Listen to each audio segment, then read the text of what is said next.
마지막까지 이종의 미를 장식하기 위해서 제가 오늘 준비된 노래뿐이 있는데도 마지막 이종의 미를 장식하기 위해서 오늘 굳이 같이 쓰기로 했습니다. 그리고 오늘 또 작년에 첫 강좌를 열어주신 최한태 선생님도 오셨네요. 아유, 반갑습니다. 자, 먼저 사전 강의를 따끈따끈하고 화기애애하게 만들기 위해서 우리 노 변호사님의 긴장도 풀어드리기 위해서 저희들이 노래 한 곡 선사합니다. 머리가 그래서 노 변호사님이 아니고 금 변호사님. 아, 죄송합니다. 아주 알고 있었는데요. 잠시 까먹었습니다. 이 자리에 있으니까 떨려서. 저희들이 이 자리에 와서 입을 맞췄습니다. 오늘의 노래는 너랑 나랑 사이좋게 잘 살아보자는 제주도 민요 너영 나영 보내드립니다. 하나, 둘, 셋. 아침에 우는 새는 배가 고파 울고요. 저녁에 우는 새는 입이 그리워 운다. 너영 나영 둘이 둥실 놀고요. 낮이나 밤이나 삼사랑이로 운다. 호박은 늙으면 맛이나 좋고요. 사람이 늙으면 무엇으로 사나. 너여 나여 둘이 둥실 놀고요. 낮이나 밤이나 삼사리로구나. 저 달은 둥근 달 산 넘어가는데 이 몸은 언제면 님만나 함께 사나.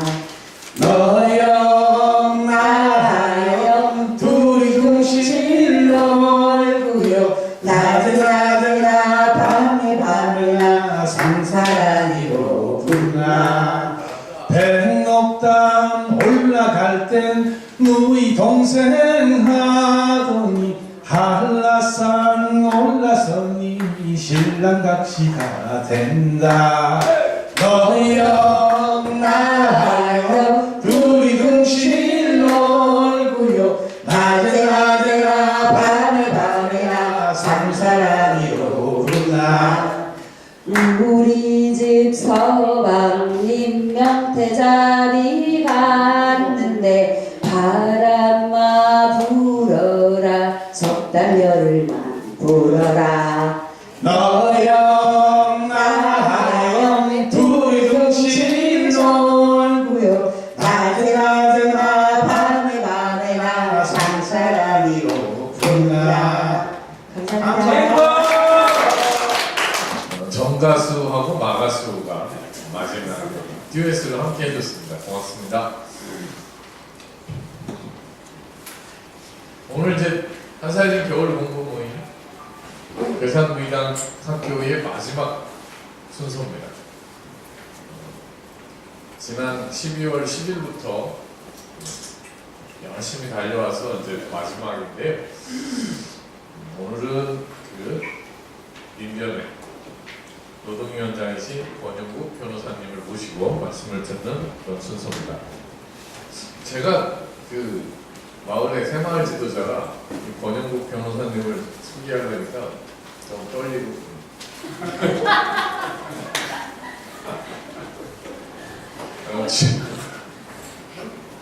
새마을 지도자들은 이런데 이렇게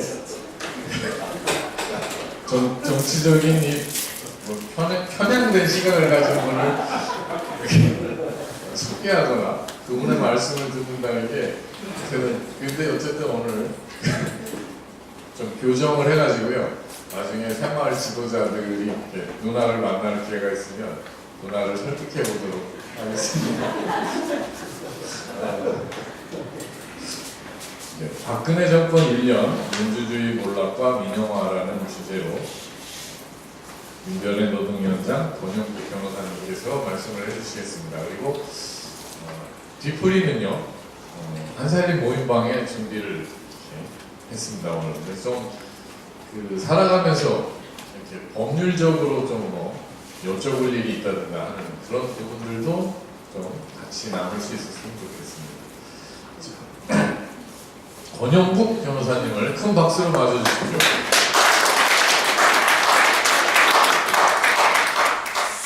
예, 새마을 지도자의 소개를 받는 저도 떨립니다.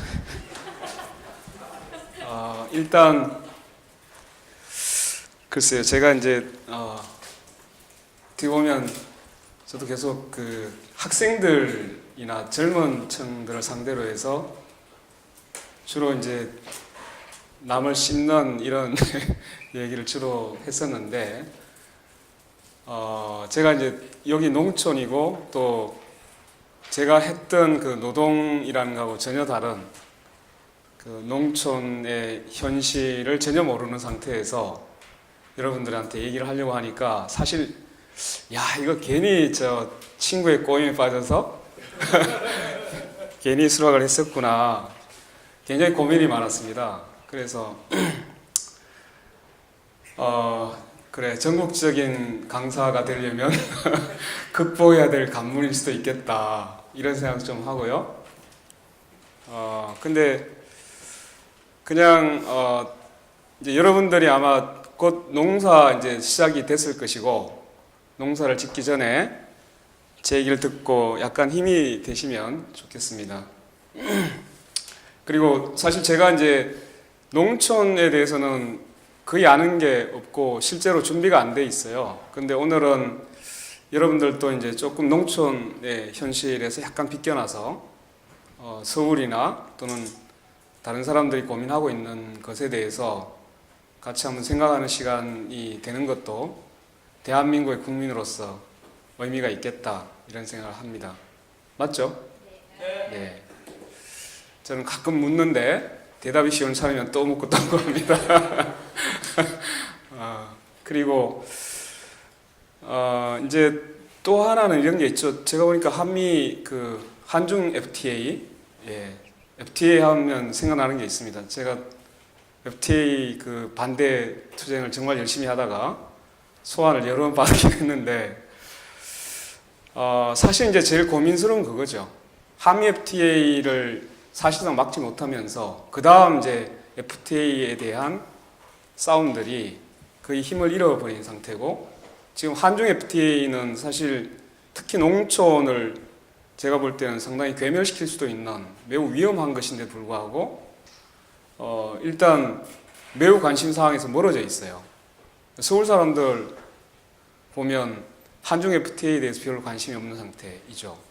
그래서 굉장히 이제 위험한데 제가 여기서 잠깐 보니까 그 농산물로 인한 피해가 가장 심각할 수 있는 통계가 보였어요. 그래서 저도 열심히 서명도 하고 또 같이 선전을 한번 해보도록 하겠습니다. 그러면 오늘 제가 강의하는 거에 대한 보답이 될 것 같은데 맞죠? 네. 그 저는 이제 다 보니 제가 딱 올 때는 대충 한 60대 이렇게 생각했는데 60대가 거의 안 보여요 지금. 네.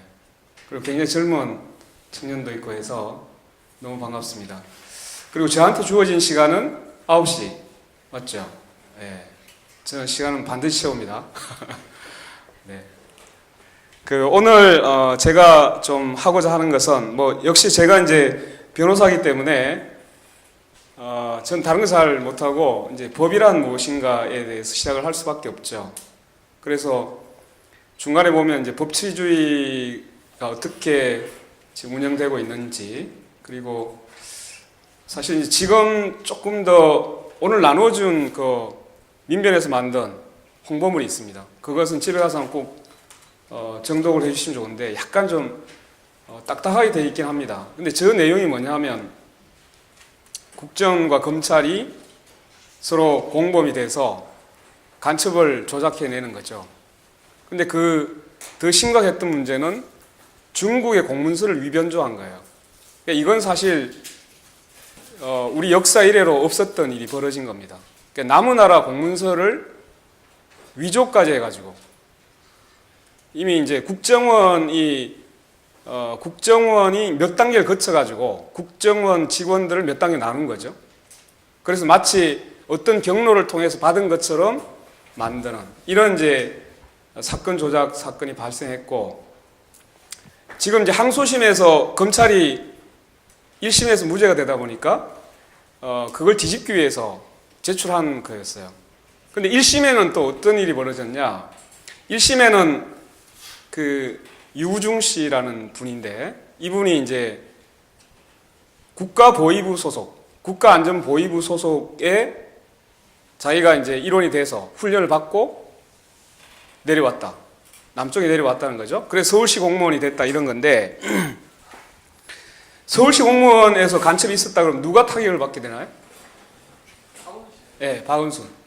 그러니까 실제로 이 시나리오가 제가 듣기로는 7년 동안에 걸쳐서 사건을 준비하고 있었다고 얘기를 하고, 그리고 결과적으로 보면 박원순 시장을 타겟으로 해서 박원순 시장을 결국은 간첩을 키운 사람으로 만들려고 했던 것 같아요.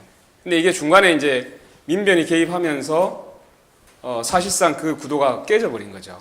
근데 이제 1심에서는 또 어떻게 했느냐, 그 국가보위부 소속으로 북한에 있었던 사진을 제출했습니다. 도대체 그 사진이 어떻게 나왔는지 모르겠는데, 요즘은 이제 사진기에 보면 GPS 기능이 있어요. 그래서 나중에 그걸 자세히 들여다봤더니 중국이었습니다.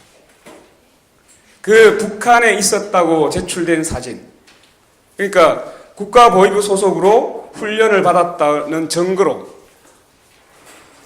뒤에 있는 배경을 북한이라고 이제 속여서 그 사진을 제출했어요. 근데 요즘은 GPS 기능이 다 있기 때문에 확인해 봤더니 중국이었어요. 그러니까 1심부터 이미 검찰이 중국에서 찍은 사진인지 북한에서 찍은 사진인지 이걸 기망하기 시작한 겁니다. 그걸 몰랐을 리는 없죠. 이런 형태로 이제 사건을 조작했던 것이고, 그걸 누가 했느냐? 국정원이 하고, 국정원이 검찰에 줬고, 검찰은 그걸 확인을 안 했겠느냐?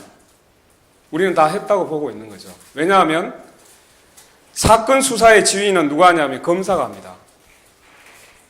검사가 그걸 모를 정도면 사법시험 공부하지 말았어야 되죠.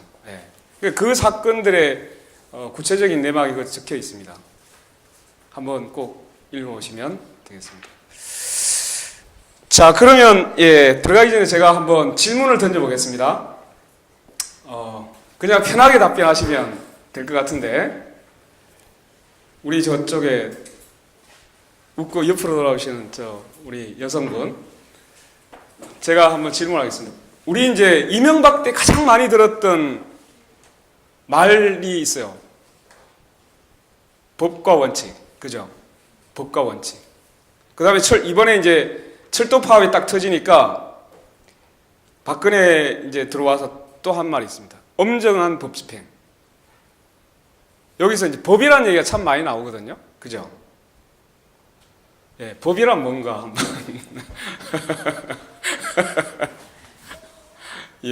본인이 생각하는 법 뭡니까? 이거 제가 괜히 시켰나요? 네, 지금부터 굉장히 긴장하고 있는. 네, 그러면 우리 염화민서를 띄고 우리 잡고 계단. 법이란 뭔가? 법이라는 상인들한테는 엄격하고요. 네. 그렇지 않은 사람들한테는 상대하는 게 법입니다. 야, 저렇게 또 법을 얘기하시는 분이 계시는구나. 힘이 있는 강자에게는 관대하고 약자에게는 엄한. 원래 법은 사실은 이제 법이라는 것은 국민의 자유와 권리를 보호해주기 위해서 만들었다고 얘기를 합니다. 근데 실제 이제 우리가 이명박근혜 정부를 보면 법이란 게 굉장히 무섭게 느껴지죠. 우리가 늘 배울 때는 억울하면 뭐 어쨌든 법원에다가 또는 저 같은 사람을 찾아옵니다. 법에 호소하기 위해서. 근데 지금 보면 법과 원칙 내세우는 순간 매우 이제 우리가 힘들어져요. 그죠? 예. 특히 이제 저는 더 힘들어지는데. 근데 여기서 얘기하는 이제 지금 굉장히 표현을 잘 하신 것 같은데 이 법이 두 가지 기능이 있어서 그렇습니다. 하나는 원래는 이제 법치라는 말과 법치에 반대되는 말을 모르시죠? 인치입니다. 그러니까 사람이 다스린다는 게 인치고요. 그 다음에 법치라는 것은 법이 다스리는 겁니다. 법이 도대체 어떻게 다스릴까? 인치는 그냥 우리가 쉽게 생각할 수 있죠. 옛날에 국왕이 백성을 다스리는 거예요. 또는 귀족들이 백성을 다스리는 거예요. 요게 이제 인치입니다. 이때는 짐의 말이 곧 법이다. 이렇게 얘기를 하잖아요. 근데 법치라고 하면 법이라는 게 보지는 않습니다. 그냥 법전에 쓰여 있을 뿐이죠. 근데 법이 지배한다? 그걸 다시 풀어 얘기하면 이겁니다. 국가 권력이 어떤 통치를 할 때는 반드시 법에 따라야 된다는 거예요. 네 맘대로 하면 안 돼. 대통령이라고 해서 네 생각나는 대로 하면 안 돼. 법에 정해진 데 따라서 가라. 그리고 법에 지배되라. 이게 법치입니다. 근데 이명박 때 보면 이제 법률로 잘 안 되는 거를 자기가 시행령을 바꾸어서 4대강 뭐 사업도 하고 막 이렇게 했어요. 그래서 그거는 약간 이제 좀 다른 문제긴 한데 어쨌든 법치의 반대는 인치다. 저는 그거를 제 스스로 발견했던 매우 우수한 학생이었죠. 법치의 반대가 뭘까? 저는 계속 고민을 했었어요. 왜냐하면 법철학을 공부하면 인치와 법치가 나오는데 제가 법철학을 공부를 못했어요. 그래서 법치의 반대말을 한 1년 정도 고민하다가 인치다. 자, 지금부터 이제 쓸데없는 얘기 그만하고 본격적으로 들어가겠습니다.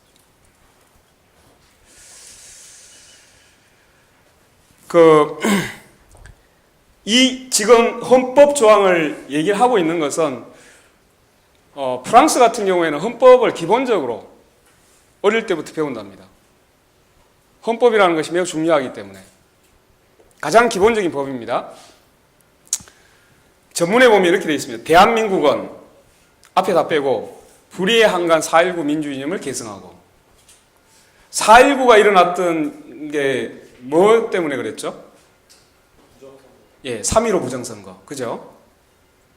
제가 이것을 왜 굳이 여기 적었을까요?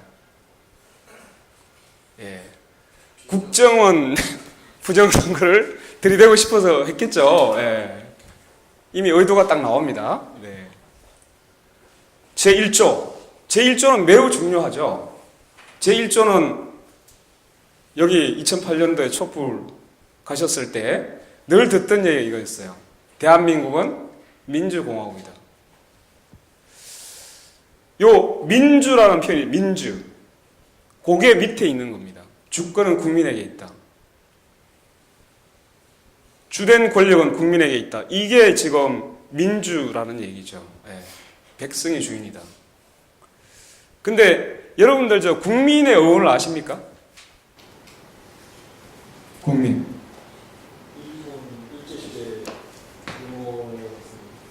예. 고맙습니다. 몰랐으면 제가 또 매우 유식한 채 했을 텐데. 안 됐네요. 그게 한국신민의 줄임말입니다. 황국이 어디예요? 일본이었죠. 당시에는. 그 신화된 백성들이 황국신민이었어요. 그래서 여러분들 아마 제 어릴 때는 초등학교가 아니에요. 국민학교예요. 그래서 지금은 국민이란 말이 다 바뀌었어요. 초등학교로. 근데 어쨌든 지금 이제 굳어져 버렸죠. 사실은 이게 원래대로 하려면은 영어로 하면 people인데 people의 번역어가 국민이면 안 되는 거였죠. 인민이었죠. 인민. 근데 왜 못 썼어요? 저 위에 때문에. 저 위에서 밥이라고 하면 우리는 법이라고 해야지 밥이라고 하면 안 돼. 같은 말을, 같은 용어를 쓰는 순간 뭐로 몰려버립니까? 정북. 예. 종북이 안 되려면 어떻게 해야 돼요? 친박을 해야죠. 친박. 예. 우리 사회는 딱 지금 특히나 박근혜 정부 들어와서 우리 사회에는 딱 두 가지 국민이 있어요. 하나는 아까 얘기했잖아요. 종북이 있고 하나는 저는 그래서 종박이라 했어요. 종박. 예. 종박과 종북이 있다. 근데 그냥 친박으로 쓰죠. 친박하고 종북. 이게 농담 같지만 농담이 아닙니다. 정권에 반대하는 사람들을 거의 종북으로 몰아버립니다. 예, 저는 그래서 종북 변호사입니다. 네, 종북 변호사. 저는 매우 싫어해요. 저 위에 있는 사람은 매우 싫어하는데도 종북이라고 해요. 예. 자, 그러면 밑에 5조 국군의 사명 정치적 중이 나옵니다. 국군은 그 정치적 중이 준수된다. 이거 왜 썼을까요? 네, 국군 사이버 사령부가 드디어 나오겠죠. 네, 헌법에 분명히 국군은 절대로 정치적으로 개입해서는 안 된다는 얘기를 한 겁니다. 여기 헌법에서 우리의 가장 기본법의 헌법에서 정치적 중립을 시켜라 이렇게 돼 있어요. 그 다음 7조 헌법 제7조 여러분들 1조는 한번 꼭 외워두십시오. 이게 어디 나왔습니까? 변호인 영화 보셨죠? 그 송우석이죠, 그죠? 송우석 막 일하다가 이걸 다 줄줄 읽고 있어요. 네. 여러분들도 경찰하고 딱 맞닥뜨렸다. 저거를 헌법 제1조 뭐 이걸 쫙 읊었다. 그럼 경찰이 좀 쫄이 뭘 쫄아? 그 나도 알아 이렇게 얘기하겠죠? 예. 그건 이미 변호인 나왔어. 근데 거기에 한 말 더 합니다. 국가는 국민이다 이렇게 얘기를 합니다. 예. 그 얘기를 할 때 매우 이제 격한 반응이 나타나죠. 예. 저 같으면 막 거리에 뛰쳐나오고 싶은 생각이 드는데 그 1조는 반드시 한번 외워두시면 좋고요. 7조도 보시면 공무원에 대해서 나와요. 국민 전체에 대한 봉사자. 이게 왜 들어왔느냐? 워낙 이제 박정희 때 이럴 때 보면 공무원들이 선거에 다 동원이 돼버린 거예요. 모조리 다 이제 그 박정희를 대통령 만들기 위해서 다 거기에 선거 운동원들이에요. 그래서 이 들어왔어요. 예. 그러니까 원래는 권력이 공무원들에 대해서 마치 자기 하수인처럼 그렇게 이용하지 마라. 정치에 개입시키지 마라. 이런 취지에서 이게 들어왔어요. 예. 그래서 역시 정치적 중립성 보장된다 이렇게 돼 있고 24조 선거권이 있는데 모든 국민은 선거권을 가진다 이렇게 돼 있어요. 이걸 왜 했을까? 예. 7조는 왜 했을까요? 국정원의 직원은 공무원입니까? 아닙니까? 예. 공무원 맞겠죠? 그래서 이게 들어와 있습니다. 그 대통령의 취임 심서 순서를 보시면 처음에 나오는 게 이겁니다. 나는 헌법을 준수합니다. 이렇게 합니다. 나는 헌법을 준수합니다. 헌법을 준수하지 않으면 어떻게 됩니까? 내란죄가 되는 거죠. 여러분. 나는 헌법 준수하지 않겠어. 사실은 나는 헌법 준수하지 않겠어라고 말을 했다. 내가 어떤 처벌을 받아야 됩니까? 네, 이건 매우 이제 여러분 막 헷갈리죠. 헌법을 준수하지 않으면 그게 이제 사상의 자유가 있잖아요. 나는 대한민국 헌법 준수하지 않겠어라고 생각하는 걸 처벌할 수 있느냐? 처벌하면 안 됩니다. 원래 모든 국민은 양심의 자유를 가진다라고 되어 있어요. 그럼 그로부터 사상의 자유도 나와요. 왜 굳이 지금 이 헌법을 내가 준수해야 된다고 생각을 하지? 생각하는 건 자유라는 거죠. 근데 우리는 나중에 보면 이제 그 이석기 사건에서 이게 과연 사상을 단죄하고 있는 거냐, 아니면 행위에 대해 처벌하고 있는 거냐에 대한 논란이 벌어집니다. 유럽에 가면 공산당이 있습니까? 없습니까? 있죠. 네. 공산주의를 자신들의 강령을 내세우고 있어요. 근데 그 나라가 보면 자기들도 민주주의라고 하거든. 그죠? 예. 근데 우리는 지금 내가 공산주의자요 라고 하면 어떻게 될까요? 이제는 국가보안법으로 다시 회귀하고 있는지도 몰라요. 그러니까 사실은 제가 요즘 매우 두려웠던 게 한때는 그래도 이제 저도 뭐 가끔 농담 삼아서 당신은 주의가 뭐요? 이러면 제가 사회를 많이 봤어요. 그래서 난 사회주의자요. 이렇게 얘기를 해봤는데 근데 요즘 말 잘못하면 조금 위험해져요. 그러니까 이게 자기가 말을 하는 걸 자꾸 조심하게 되는 이런 그 현실이 그것은 사실은 민주주의로부터 또는 국민의 기본권이 점점 자꾸 억압돼 간다는 것을 말해주고 있는 거죠. 예. 자, 밑에는 사실 이걸 왜 썼을까 하고 이제 지금 이해가 안 되는데, 이거는 이거였죠. 그 규제를 완화한다는 얘기를 자꾸 하고 있어요. 그리고 철도를 민영화한다, 뭐 의료를 영리화한다, 이것에 대해서 우리나라 헌법에서 과연 경제를 또는 기업에 대해서 규제할 수 있느냐? 기업을 규제하고 하면은 마치 뭔가 자꾸 잘못하고 있다는 인식을 가지게 돼요. 규제를 완화하면 그게 다 선이고 좋은 것처럼 자꾸 얘기를 한단 말이죠. 그러나 우리 헌법에서는 이런 게 있습니다. 시장의 지배와 경제력 남용을 방지하며 그리고 경제 민주화를 위해서 규제와 조정할 수 있다 이렇게 되어 있습니다. 이건 헌법, 우리 국민이 부여한 권한이에요. 왜 이게 뒀을까요? 지금 삼성이 우리나라 경제의 한 3분의 1을 장악하고 있습니다. 그러니까 삼성이 지금 못하는 게 거의 없어요. 나중에 보시면 의료 민영화, 의료 영리화의 그 출발지가 어디냐? 삼성에서 출발합니다. 그러니까 그만큼 지금 삼성이 사실은 권력 우위에 있을 만큼 매우 경제력이 커져 있는 거죠. 그래서 한번 적어봤고요. 헌법 공부는 여기까지 하겠습니다. 그 밑에 보시면 농어촌 뭐 이런 건 나오는데, 예. 자, 이제 질문 1 들어가겠습니다. 질문 1. 18대 대선에서 국정원의 대북 심리전단이라고 만들어졌어요. 이때 대북 심리전이란 뭘까요? 이게 이제 대북 심리전.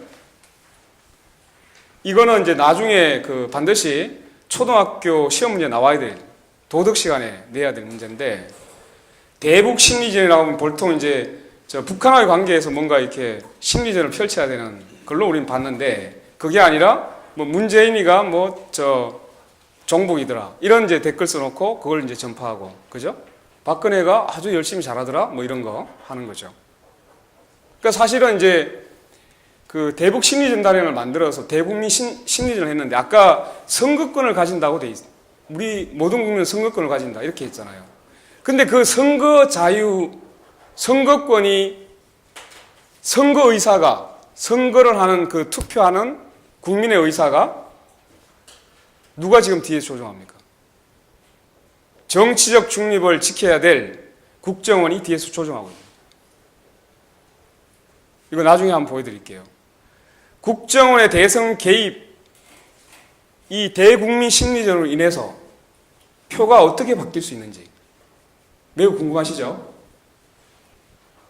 김용판의 당시에 그 12월 16일 밤 11시 갑자기 국정원 댓글녀의 댓글 흔적이 발견되지 않았다 라고 밤 11시에, 그죠? 기억하세요? 아, 농촌에 빨리 주무시죠. 네. 밤 11시에 경찰서장이 발표를 합니다. 도대체 그걸 왜 그 시간에 발표했는지, 그 발표가 없었다면, 만약에 이것이 국정원의 대선 개입에 의혹이 있다라고 발표했으면 선거 결과는 동일했을까? 뒤바뀌었을까? 매우 궁금하지 않아요? 네. 그 여론조사된 내용이 있습니다. 네, 지금 안 가르쳐드리고 이따가 가르쳐드리겠습니다. 네. 한번 가보죠. 사실 이제 이 얘기를 하는 것은, 자, 박근혜 정권이 이 박근혜 대통령이 이렇게 얘기를 합니다. 나는 국정원으로부터 어떠한 도움을 받은 적도 없고 도움을 요청한 적도 없다. 이렇게 얘기를 합니다.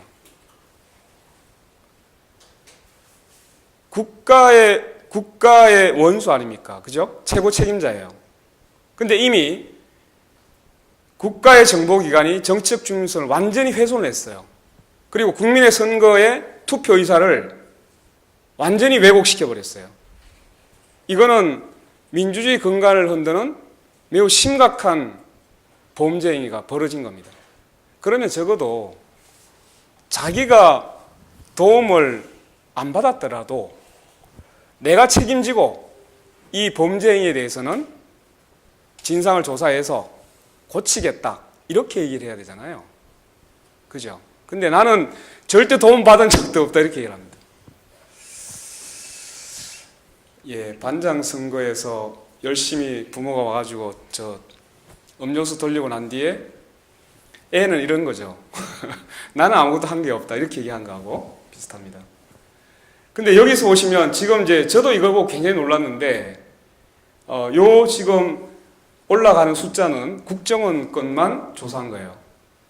처음에는 5만 몇 건에 뭐 오늘의 유머, 뭐 인터넷에 있는 이런 이제 블로그 이런 데서 푸나르기 하고 뭐 이런 글들이 5만 6천 건, 그 다음에 뭐 121만 건, 그 다음에 2,200만 건 갔어요.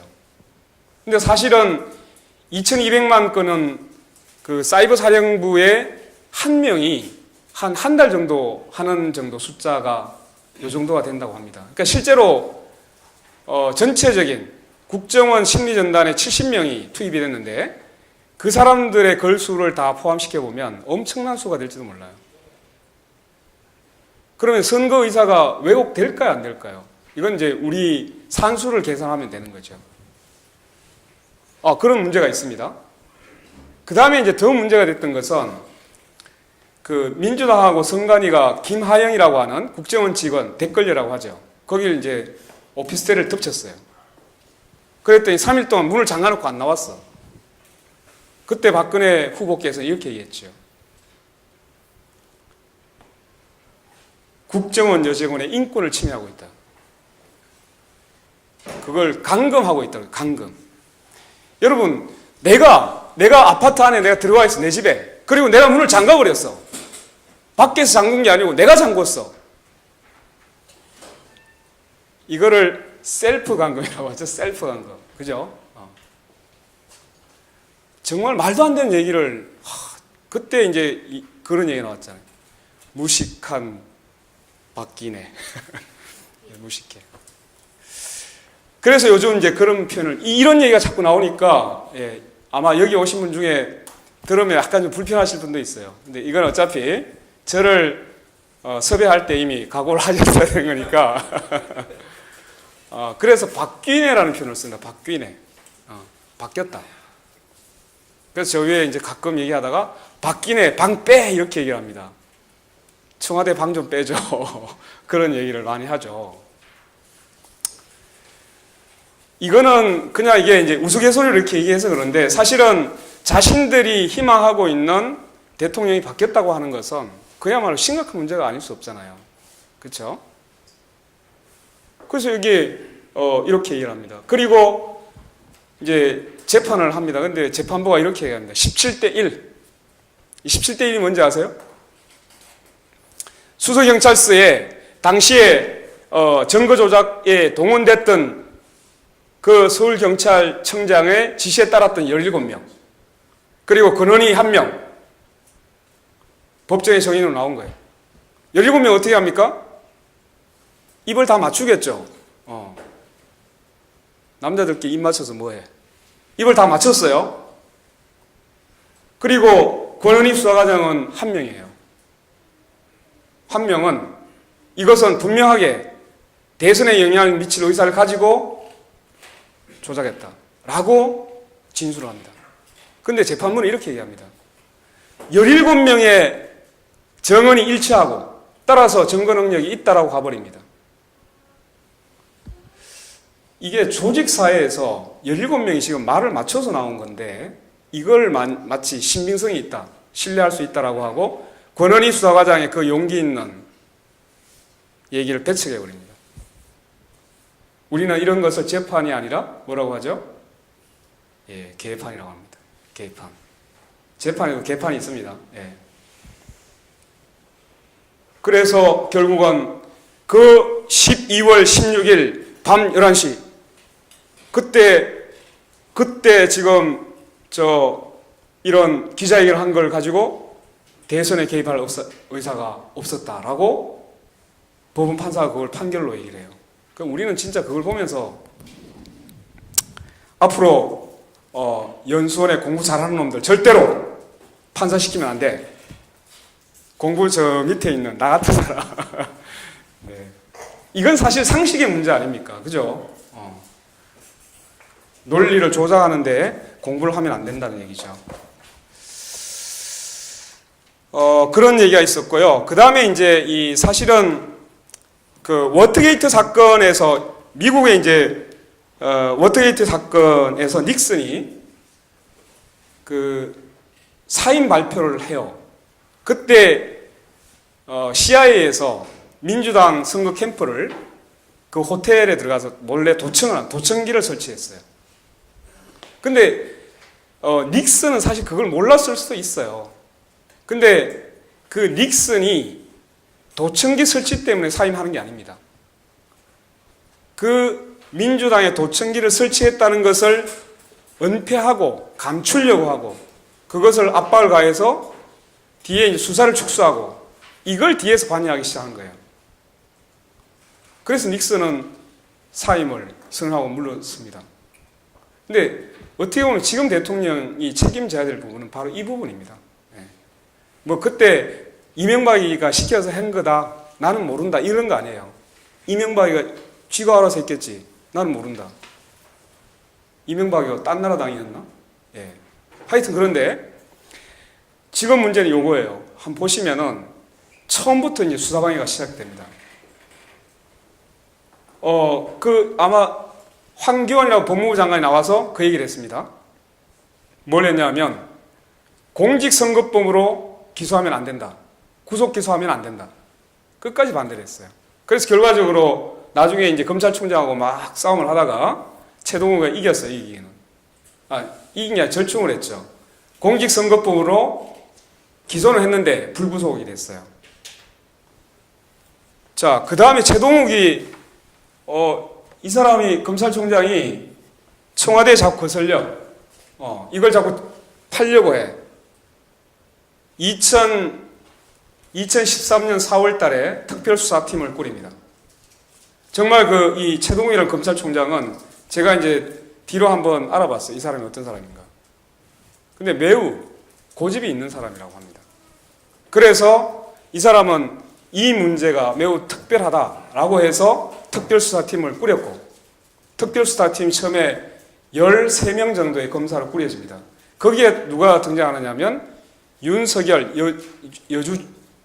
여주지청장이라는 사람이 나옵니다. 이 윤석열이라는 사람이 청문회 나와서 하는 얘기 들었죠. 네. 근데 이 사람들이 다 날아갑니다. 최동욱 갑자기 혼외자에 대한 조선일보에서 혼외자가 있다라는 걸 이제 터뜨리기 시작합니다. 도대체 그때 왜 혼외자가 튀어나오는지는 저는 알 수가 없습니다. 그리고 윤석열 특별수사팀장이 그 위의 지시, 자기 이제 지검장 지시를 어겼다 이렇게 해가지고 날아가 버리죠. 그래서 사실은 정직받아서 다른 데 발령 띄워버렸습니다. 그리고 특별수사팀에서 그 10몇 명의 이제 그 검사가 있었는데 한 절반 정도는 수사를 마무리하고 돌아갔고요. 지금은 이제 열심히 재판에 들어가서 입증을 해야 되는 시기예요. 근데 딱 한 명 남고 다른 사람은 다 지방으로 발령을 보냅니다. 그러면 도대체 2200만 건을 수사하라는 얘기냐 말하는 얘기냐. 결과적으로 보면 이 국정원의 선거 개입 사건을 수사하는 검사들이 팀이 완전히 해체가 됩니다. 왜 이렇게 됐을까? 이건 사실 누구의 의중이 다 반영이 된 거죠? 네, 박기네. 아, 예. 크게 해주세요. 네, 그렇게 된 거예요. 사실 그래서 지금 이제 매우 위태위태하다라는 얘기를 하고는 있습니다.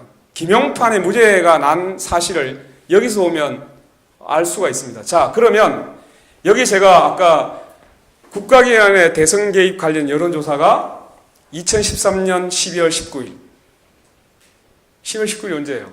대선 1주년이잖아요. 이때 여론 전문 기관에서 여론조사를 실시했습니다. 경찰이 사실대로 밝혔다면 여기 나옵니다. 박근혜 후보 투표청에 12.9%가 문재인 후보를 찍었을 것이라고 응답을 했어요. 그럼 요걸 이제 제가 공대라서 산수를 한번 해봤어요. 박근혜 득표율이 51.6% 곱하기 0.125 했더니 6.65%가 문재인 후보 쪽으로 옮겨갑니다. 자, 이러면 52.6%와 48% 그 차이였어요. 6.65%를 48% 하면 어떻게 됩니까? 바뀌었나요? 안 바뀌었나요? 예. 저는 바뀌었다 얘기 안 했어요. 그냥 여러분들이 판단하십시오. 실제로 이게 선거에 영향을 미칠 것이라는 것이 여론조사에 확인이 됩니다. 이게 뭡니까? 국정원이 국민의 투표 의사를 바꿨습니까? 안 바꿨습니까? 예. 네. 더 크게 하세요.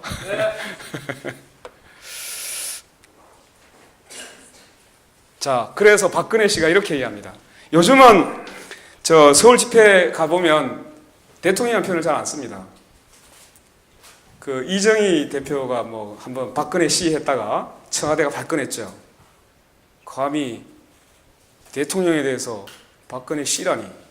그랬더니 사람들이 다 박근혜 씨야. 아, 박근혜 씨가 좋은 얘기인가 보다 하고 저도 박근혜 씨 이렇게 얘기해요. 성질난 박근혜 이렇게 불러버리고 대통령에 대한 예의는 아니죠. 바뀌었기 때문에 예. 이렇게 얘기했습니다. 이게 정말 해야 될 소리인지는 잘 모르겠어요. 왜 그런 일을 했는지 전혀 알지 못한다. 왜 그런 일을 했는지 전혀 알지 못한다. 그래서 그때 저 대선 때 왜 TV 토론하고 난 뒤에 별명이 붙었습니다. 무식한.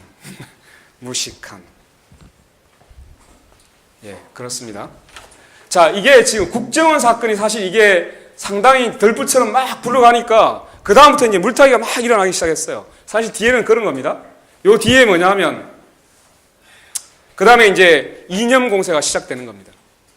옛날에 빨갱이라는 표현을 썼잖아요. 근데 지금 빨갱이 말고 없어졌어요.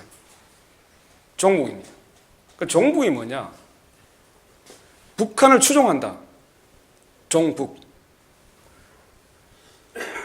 근데 봤더니 저도 어느 순간 종북 변호사 이렇게 딱지를 누가 붙여요. 자꾸. 그리고 최동욱 검사, 그 다음에 진재선 검사, 그 핵심 검사가 진재선 뭐 이런 몇 명 있었습니다. 근데 제가 이제 우리 사무실이 대검찰청 바로 가까이 있어요. 출근할 때마다 매일 봅니다. 근데 국정원 대입 개입 사건을 수사하던 검찰들 이름을 써놓고 전부 다 종북 검사예요. 누가? 일베 같은 데 있잖아요. 자유총연배 이런 데서 현수막 쳐놓고 예, 종북 검사 물러가라 이렇게 합니다. 종북 검사 물러가라. 결과적으로 이제 이꼴로가 되는 겁니다. 청와대에 거슬리면 종북이 되는 거예요. 예, 그때부터 이제 종북이 된 거죠. 이걸 가장 할 수 있었던 게 이제 NLL 요거 있잖아요. NLL. 그죠? 북방 한계선. 요게 영토 문제하고 연결되어 있기 때문에 영토를 양보했다. 이렇게 되면 어떻게 됩니까? 그거 완전 매국노 죽일 놈이야. 근데 이제 노무현이 NLL 요거를 뭐 해가지고 포기하기로 했다. 나중에 이제 다 들춰보니까 그런 말 한 적이 없어. 딱 증명된 게 이거죠. NLL 선을 기준으로 해서 덩거리로 아래 위로 이렇게 해가지고 평화구역을 만들어 보자. 이렇게 얘기를 했어요. 그 NLL이라는 게 이제 우익들이 주장하는 거 보면 그게 그 국방 한계선의 우리 이제 국경선이라는 거예요. 해양. 응? 근데 사실은 그게 박창진 신부가 한번 얘기를 했잖아요. 전주교구에. 뭐라고? 그거는 합의하에 끈 게 아니고 유엔군이 일방적으로 끊어놓고 끈 선이랍니다. 그러니까 전쟁할 때는 당사자의 합의 없이 일방적으로 끄면 인정을 안 하는 거예요. 그러니까 이 NLL이 늘 문제가 되는 겁니다. 그래서 그 얘기를 했어요. 근데 이제 박창진 신부가 이렇게 묻습니다. 자, 여러분, 그 이제 신자들이 쭉 와 있잖아요. 제가 한번 물어볼게요. 여러분, 독도에 일본이 군함을 몰고 와가지고 거기서 군사훈련을 자꾸 하고 있다. 독도는 우리 땅인데, 그죠? 일본이 군함을 몰고 와서 거기서 계속 포도 쏘고 깔짝깔짝 군사연습 훈련을 하고 있어. 그럼 여러분 어떻게 하겠습니까? 라고 했더니 쏘지요 이렇게 했어요.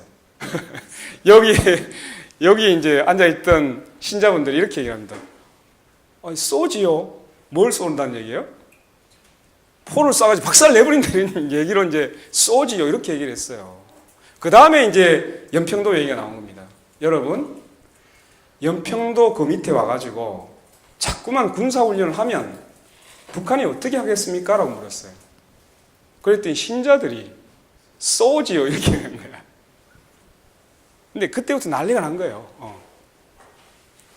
마치 북한의 그 연평도 포격이 정당한 것으로 얘기했다는 것처럼 막 뒤집어 씌우기 시작한 거예요. 그래서 박창진 신부는 빨갱이 신부로 등극을 했고 죽일 놈이 돼버린 거죠. 근데 실제로 제가 찾아봤더니 한 A4지 8페이지 정도 되는 엄청난 분량의 강론을 했습니다. 그게 이 사태가 불러오는 문제점에 대해서 지적을 하면서 그게 뒷부분에 좀 나와 있어요. 여하튼. 근데 하여튼 이걸 가지고 이제 NLL 공세를 취하는, 제가 이 기억을 합니다. 이 NLL 때문에 우익들이 이때는 완전히 거리를 정말 할보해서 저도 다니기가 약간 불편할 정도로. 그래서 보통 이제 서울 그 시청 광장의 옆에 가보면 동아면세점 같은 데 있어요. 거기 가면 종북 세력 척결대회. 근데 왜 꼭 군복을 입고 나오는지 몰라. 꼭 군복 입고 나오고 꼭 태극기를 들고 나와서 그러니까 이 태극기 가치가 자꾸 떨어져가지고 고민이에요 사실은.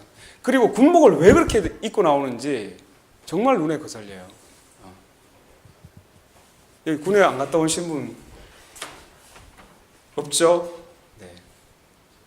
자, 보시면, 그리고 이제 그 원래 남북 정상회담 대화록 이거는 국가 기밀 서류입니다. 그렇기 때문에 몇 년 이상 되기 전에, 이게 일반 문서화 되기 전에 원래 유출이 되면 안 돼요. 근데 12월 14일 김무성 총괄선대본부장 부산유세에서 이 얘기를 합니다. 내가 이걸 봤는데 손이 덜덜덜 떨려서 다 못 봤다. 이렇게 얘기를 합니다. 근데 지금 이거 대화록 유출했다는 거에 대해서 고발한 지가 한참 지났는데 깜깜무소식입니다. 무혐의 했다는 얘기를 살짝 흘렸다가 엄청난 이제 항의가 들어가니까 아직 수사 중이다 이렇게 해가지고 아직도 깜깜무소식. 처리를 안 하고 있죠. 그렇습니다. 여하튼 쭉 내려 볼게요. 그래서 결국은 이제 이게 노렸던 이유는 다른 게 아닙니다. 북한에 대한 이제 반감 이런 걸 이용해서 결국은 노무현 대통령에 대한 또는 종북 정권으로 몰아붙이기 위한 공세를 계속 펼친 거예요. 이거는 무슨 의미가 있느냐 하면 청와대가 대통령이 자신의 대통령이 된 정통성의 문제가 발생하기 시작한 거예요. 정통성을 희석시키려면 어떻게 합니까? 우리는 남북으로 갈라져 있기 때문에 이념 문제를 들고 나오면 가장 빠릅니다. 봐라, 이 사람 당신들이 뭐 민주주의 인권 변호사 출신의 대통령, 이 사람 종북 정권이야 이렇게 몰아가면 그러면 국정원이 다시 활개를 치기 시작합니다. 예. 이걸 노리라는 거죠. 예. 그 다음에 이제 이게 지금 다 연결돼 있어서 제가 써놓은 겁니다. 보세요. 그 다음에 이제 통합진보당 뭐 아로 사건 아시죠? 아로가 뭐냐? 레볼루션이 뭐 오거니제이션 해가지고 혁명 조직을 합니다. 혁명 조직. 이석기, 저는 이석기를 매우 싫어합니다. 매우 싫어하지만 이렇게 하면 안 되죠.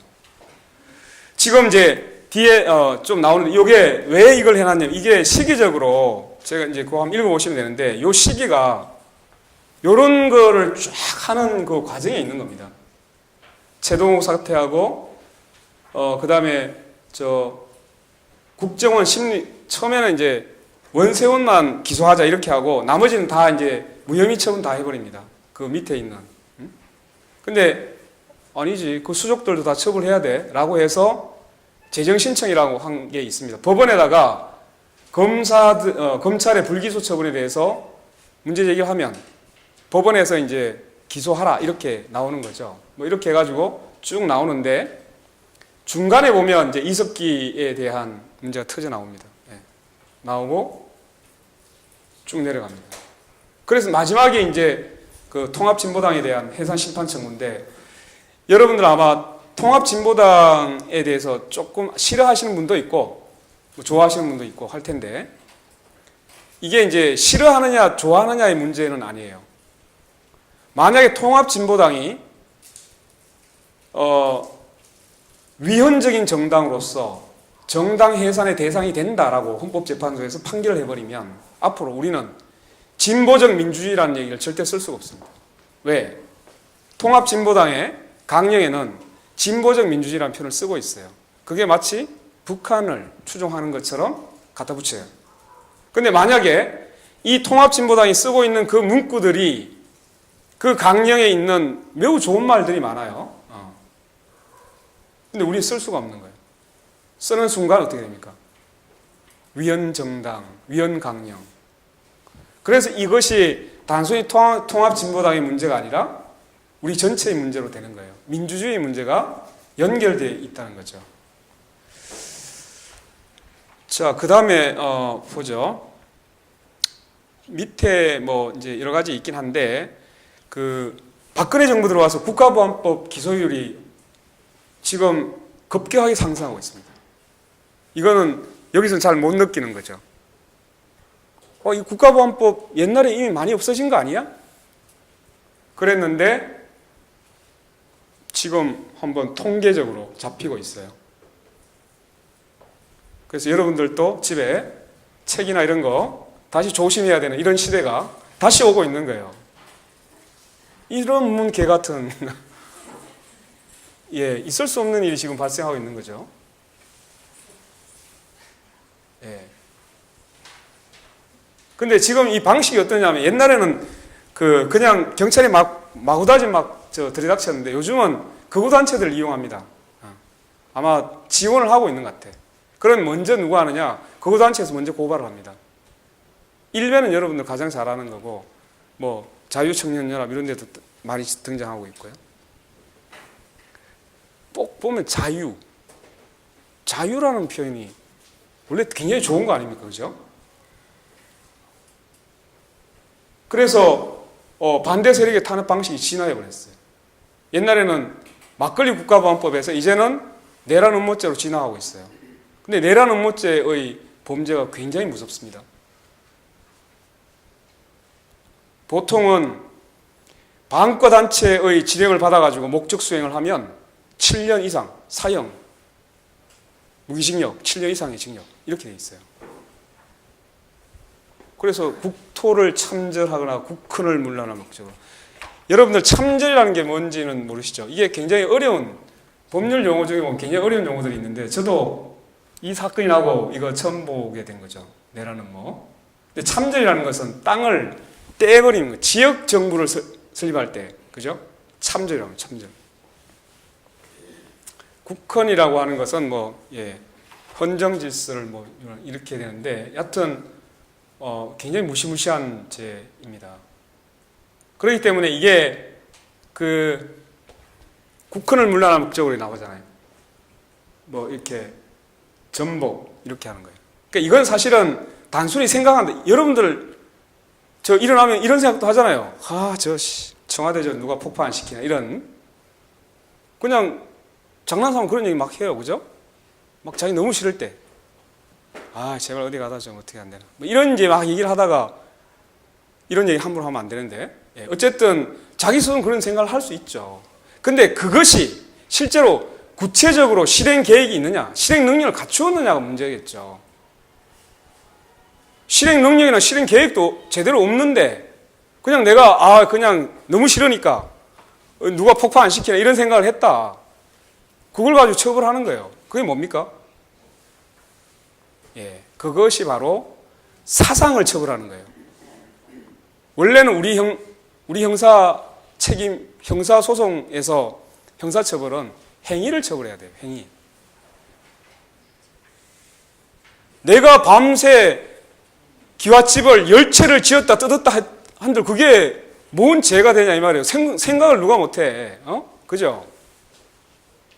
근데 이 사람이 실제로 그럴 만한 위해를 끼칠 만한 능력이나 어떤 계획이 있었느냐 가지고 해야 되는데, 재판부가 이걸 그러면 이러한 국가 내란 음모를 하기 위해서는 뭐가 있어야 되느냐? 개인 혼자가 아무리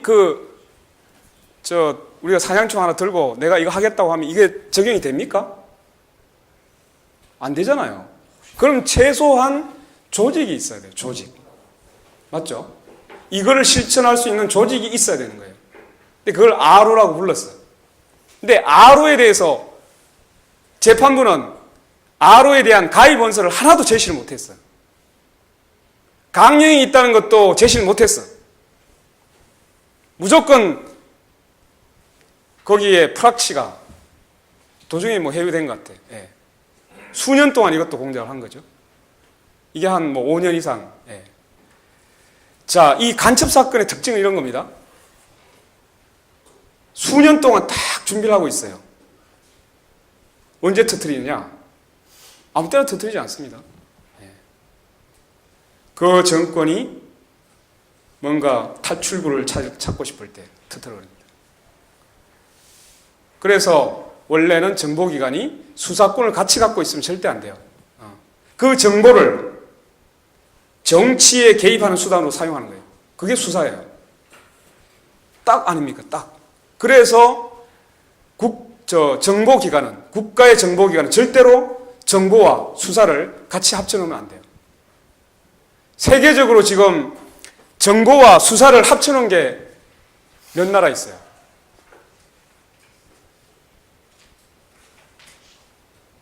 독일의 게슈타포, 이미 옛날에 있었던 거. 지금은 러시아의 KGB, 그 다음에 중국의 공안 뭐가 있어 거기. 그 다음 또 하나 있어요. 북한의 국가안전보위부. 얼마 전에 장성택 처형했잖아요. 그게 국가안전보위에서 수사하고 다 했어. 재판까지. 그 외에는 절대로 정보 수집 기능과 수사 기능을 같이 합쳐놓지 않습니다. 왜? 정보 기능이 장난을 치기 때문에. 그래서 정보기관, 국정원이 문제가 될 때마다 국내 대공수사권을 분리하거나 또는 폐지해야 된다, 이런 주장이 계속 나오죠. 아마 잘 모르셨던 분은 지금 얘기하면 알 수 있을 거예요. 그렇습니다. 하여튼. 여기서 아로의 실체가 있어야 됩니다. 만약에 이 내란죄를 적용하려면 아로라는 조직이 실체가 있어야 됩니다. 아까 말씀드렸듯이 가입 원서도 없어, 강령도 없어.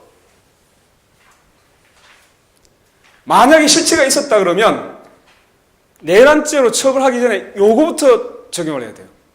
반국가단체 구성죄가 성립해야 돼요. 근데 아주 묘하게도 반국가단체나 이적단체 구성죄는 처음부터 적용법조에 들어가지는 않습니다. 매우 모순된 판단을 하고 있는 거죠. 조직 구성죄도 적용하지 못하는 상태에서 마치 이러한 조직이 있는 것처럼 전제로 해서 추정을 하고 내란 선동죄, 내란 음모죄를 적용을 해버립니다. 이거는 그야말로 논리 모순이 아닐 수 없죠. 그래서 행위를 처벌하는 게 아니라 사상과 생각을 처벌해버리는. 이제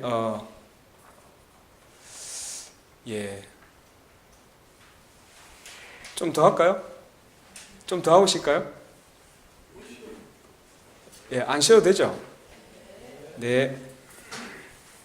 자, 이제 질문 들어갑니다.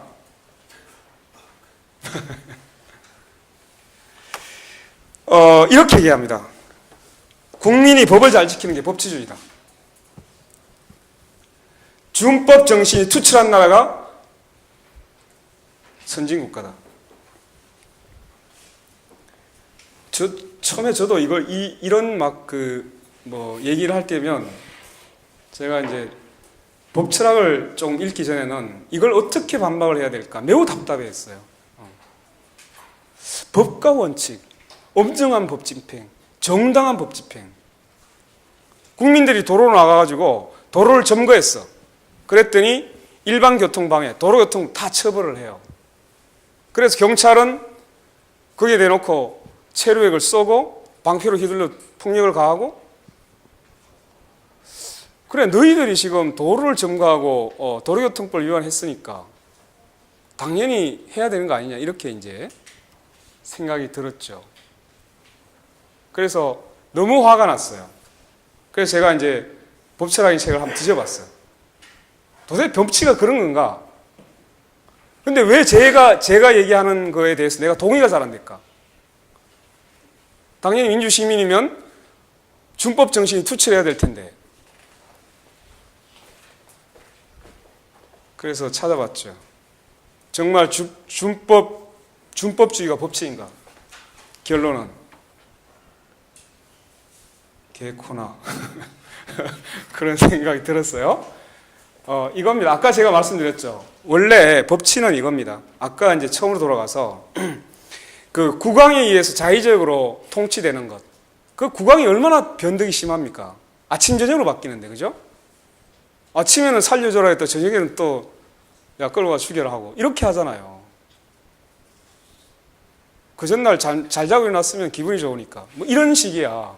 그러니까 이거를 사실은 법의 통제를 시키기 위해서 근대법의 원래 이제 기원은, 여러분들 이제 잘 생각하면 세계사 같은 데서 권리장전, 뭐 마그나 카르타 뭐 이런 거, 그죠? 이런 거 생각 막 나요. 그게 근대법의 사실은 시초죠, 시초.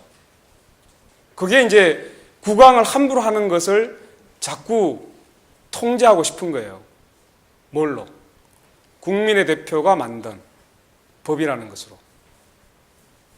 그래서 원래는 국가 권력은 법에 따라 행사되어야 하며 법에 의해서 지배되어야 한다. 영어로는 rule of law 이렇게 씁니다. 법의 지배. 원래 법이라는 게 자기가 무슨 살아가는 주체가 아니기 때문에 법이 다스리는 건 아닌데 법의 지배를 받아야 된다는 거예요. 간단하게 얘기하면. 그래서 원래 법치라는 것은 국가 권력을 통제하기 위한 얘기로 나온 것이 국민이 얼마나 법을 잘 지키고 뭐 그 얘기가 아니라는 겁니다. 예. 그래서 이게 이제 법치가 가장 잘 돼 있는 나라는 사법부의 독립성이 잘 지켜지는 나라예요. 이해가 되시죠, 그거는? 그죠?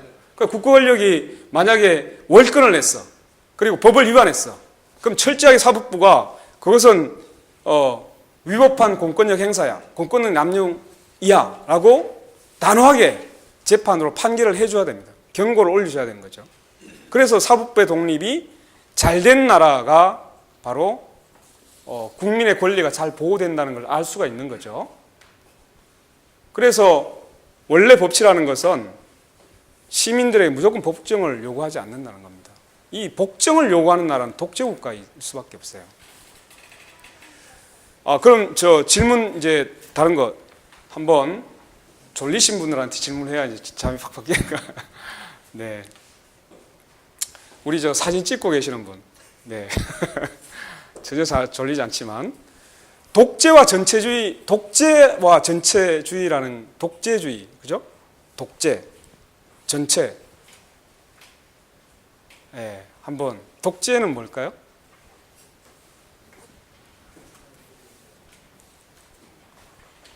네, 괜히 또 진짜 당황스럽게 만드네. 예, 근데 알아야 됩니다. 예. 우리가 독재라는 얘기를 많이 쓰기 때문에 독재에 대해서 뜻을 알아야 되죠. 또 전체주의라는 표현을 씁니다. 독재는 혼자 다스린다. 그죠? 혼자 다스린다. 독재의 반대는 공화입니다. 공화. 스스로 화합, 의논해가지고 다스린다. 공화. 그래서 민주공화국이라는 표현이 거기서 나온 거예요. 독재의 반대 공화국입니다. 그럼 전체주의는 뭘까? 전체주의? 소수 의견을 배제시키고 일사불란하는. 예. 하나의 이념만을 허용하는 주의입니다. 전체가 하나입니다. 전체가 하나. 그게 어디에서 가장 두드러집니까? 나치즘. 절대로 다른 이념을 허용하지 않습니다. 예. 일본이 요즘 그런 경향을 보이고 있어요. 그죠? 전체주의는 바로 뭘로 연결됩니까? 하나의 이념만을 요구하기 때문에 하나의 사람, 하나의 당의 통치로 기결되죠. 그래서 전체주의는 독재하고 매우 가까이 느껴지는 거예요. 개념은 다르죠. 근데 사실은 그렇게 연결되게 돼 있어요. 예, 당황스러우셨나요? 네. 자, 이 법치주의가 그래서 이제 법의 지배가 있고 이제 지금 얘기하는 맨날 이제 법과 원칙에 따라서 우리는 엄정한 법 집행을 한다라고 얘기할 때의 그건 뭐냐? 그거는 법에 의한 지배입니다. 아까는 법의 지배, 법의 지배를 받아라 이런 뜻인데 이거는 법에 의한 지배. 영어로는 rule by를 쓰더라고. by, 수단. by law 해가지고 법에 의한 지배라고 하는데 이 국가 권력이 통치 수단으로 법을 악용하는 겁니다. 그러니까 법이라는 게 원래 권력을 통제하는 것이 목적인데 그게 아닙니다. 여기서는 국가 권력이 통치의 수단으로 법을 동원하는 겁니다. 여기서는 법이 통치의 수단으로 된 겁니다. 그래서 그때 법과 원칙이라는 것은 바로 이거였어요. 법에 의한 지배. 이게 이제 주로 독재국가나 이런 데서 나타나는 현상이죠. 옛날 진시황 때도 제가 이제 찾아보니까 이 법을 가지고 통치를 했답니다. 예. 그때도 역시 국왕이 다스리는 나라였는데 법이라고 하는 절차를 이용했던 거죠. 이제 저 보시면 법에 의한 지배는 그 법을 사용하는 권력자 또는 국가 권력 자체를 제한하는 것에 대해서 무관심하다. 아까 처음에 잡곡하시는 분한테 물었더니 아주 정확하게 맞추셨어요. 예. 바로 이때 법에 의한 지배가 통용되는 그때 법이 어떻게 작동하는가 그거를 말씀드렸는데 자 그러면 요게 이제 결국 법에 의한 지배가 되면 법치주의가 지금 붕괴되어 버렸다는 건데요.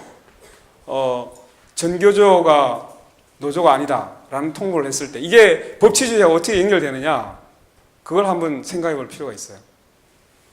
그걸 설명하려고 제가 이걸 뽑아낸 겁니다. 자, 보세요. 제18대 대선에서 TV 토론이 벌어졌습니다. 박근혜와 문재인 선수가 나와서 격돌을 하고 있습니다. 여러분들 그 제3차 TV 토론 많이 보셨을 텐데 이정희가 빠져버렸어요. 좀 더 빨리 빠졌어야 되는데 아쉬움이 있죠. 둘이가 붙었어요. 그랬더니 처음에 첫 라운드에는 서로 공방을 합니다. 내가 질문하니까 답변을 합니다. 박근혜도 열심히 써준 것을 달달달 외워가지고 열심히 답변합니다. 2차 질문 들어갑니다. 그랬더니 30초를 넘기지 못합니다. 기억 안 나세요? 네. 네. 써준 것 외에는 어떻게 얘기할지를 잘 몰라. 그러니까 세 번째 질문 들어가면 똑같은 대답이 나왔어요. 그러니까 내가 대통령이 되고자 하는 거예요. 누가 그걸 물었나? 의료보험을 어떻게 하면 전 국민적으로 잘 할 수 있어요? 물었더니 그러니까 내가 대통령이 되고요. 네. 우라통이 터져가지고 내라도 하겠다. 네, 내라도 대통령. 그렇습니다. 근데 이렇게 얘기를 합니다. 이 TV 토론은 나와가지고 이렇게 얘기를 했어요. 전교조에 대해서 매우 부정적인 얘기를 합니다. 계속 긴밀한 유대 관계를 이어나갈 거냐라고 묻습니다. 그러니까 문 후보께서 이렇게 합니다. 전교조를 불순한 세력으로 생각하십니까? 라고 묻습니다. 더 이상 답변을 하지 않죠.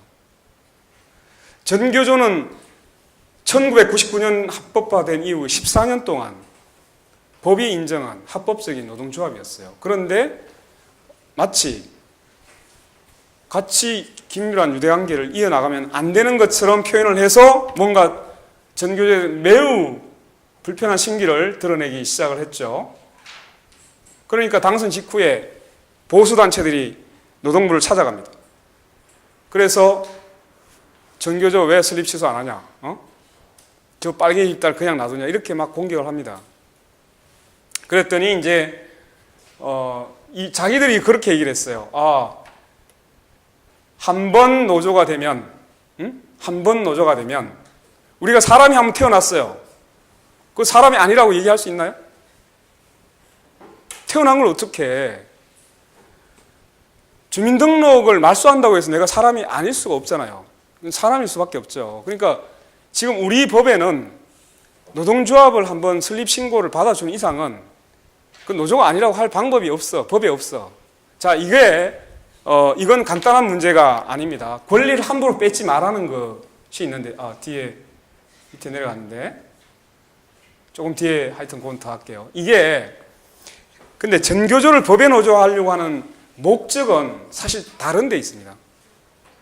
여러분, 단순히, 원래 그 교원노조법에 보면 해직자는 조합원 대상이 아니었어요. 그래서 6만 조합원 중에 9명의 해직자가 노조에 가입되어 있습니다. 그 9명이 가입되어 있다는 이유로 당신은 노동조합 아니야 라고 얘기를 하기 시작합니다.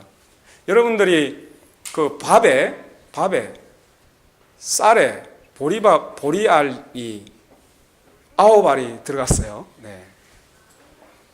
밥이 아니랍니다. 네. 밥이 아니래요. 바닷물에 민물에 그 바닷물 9방울을 떨어뜨렸어요. 네. 그러니까 민물이 아니랍니다. 물이 아니랍니다. 그거와 똑같아요. 근데 어쨌든 그래서 피해 최소성의 원칙에 반하고 어쩌고 자기들이 그걸 해요. 그래서 노동부가 처음에는 이제 그 박근혜가 이 장악하기 전에는 그래도 약간 정신이 있었던 거죠. 그러니까 야, 우리 법적 근거도 없고 그게 좀 말이 안 된다. 이러니까 우리 못한다. 이렇게 얘기를 했어요. 근데 이게 한참이 이제 막 지나기 시작해. 여기 국정원 대선 개입 의혹 역사 교과서 비판 여론. 여기도 그런 바람이 불었나요? 한국사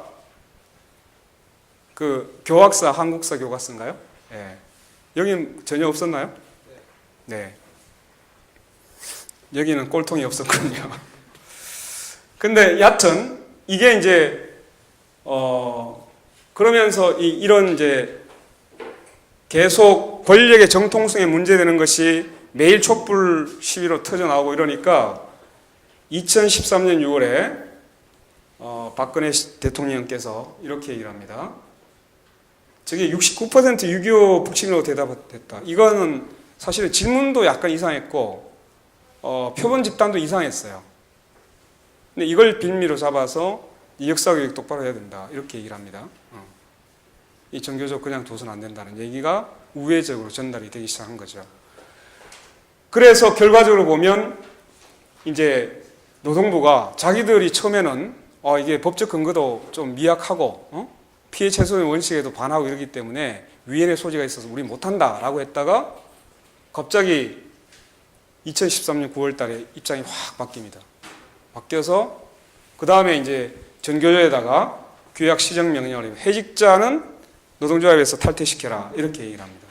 안 그러면 노동조합 아니라고 우리가 얘기해버릴 거야. 요렇게 하는데요.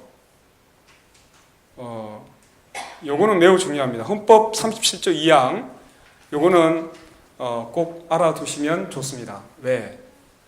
국민의 자유, 국민의 기본권은 대통령이 기분 나쁘다고 제한할 수 있는 게 아닙니다. 그리고 국무회에서 통과되는 대통령령으로 제한할 수 있는 게 아닙니다.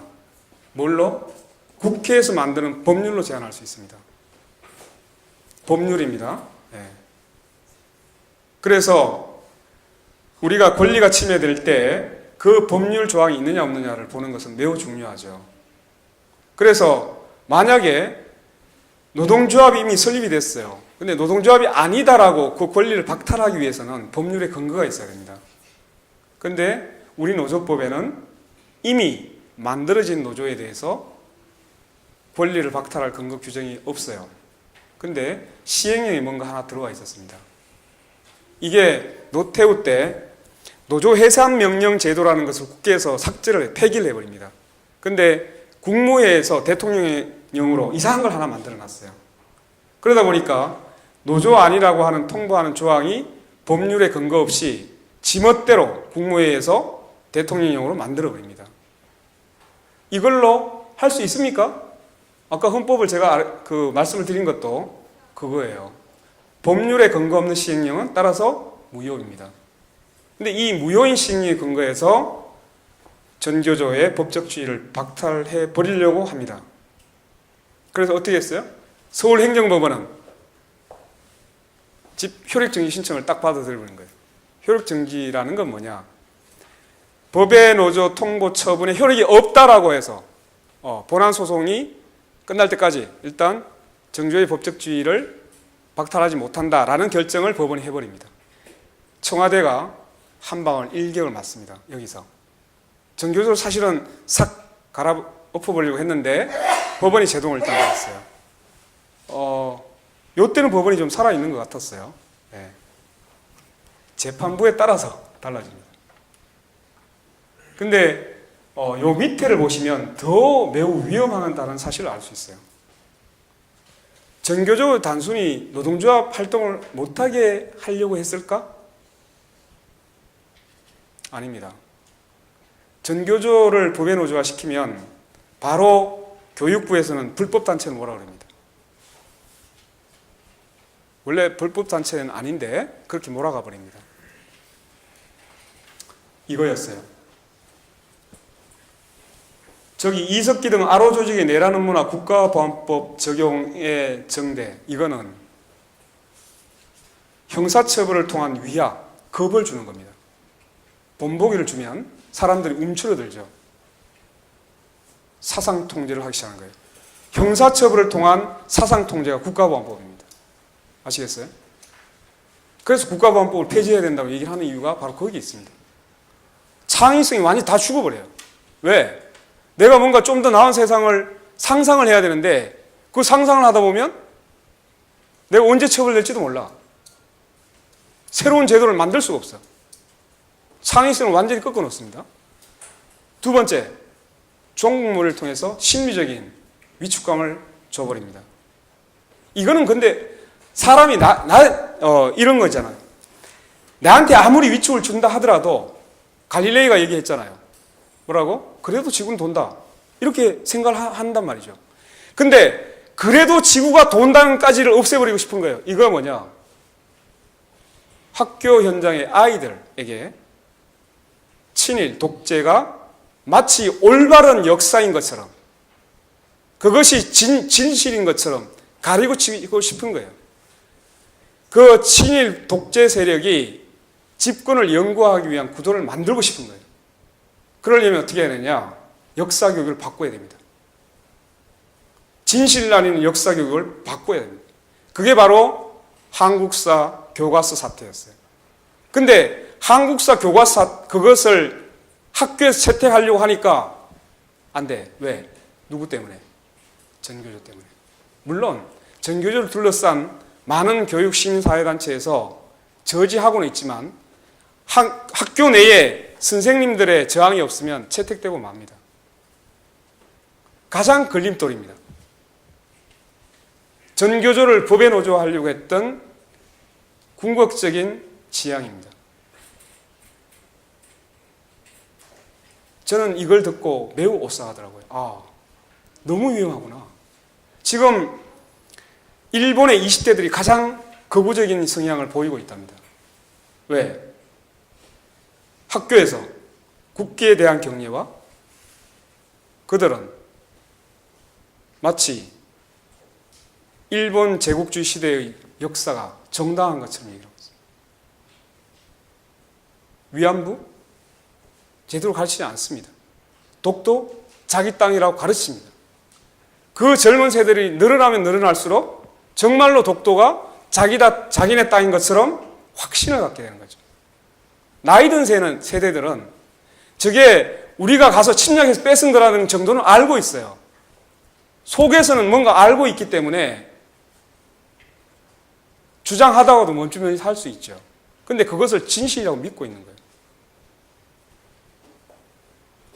저는 한국사 교과서 사태와 전교조 법외 노조와의 속셈은 같다.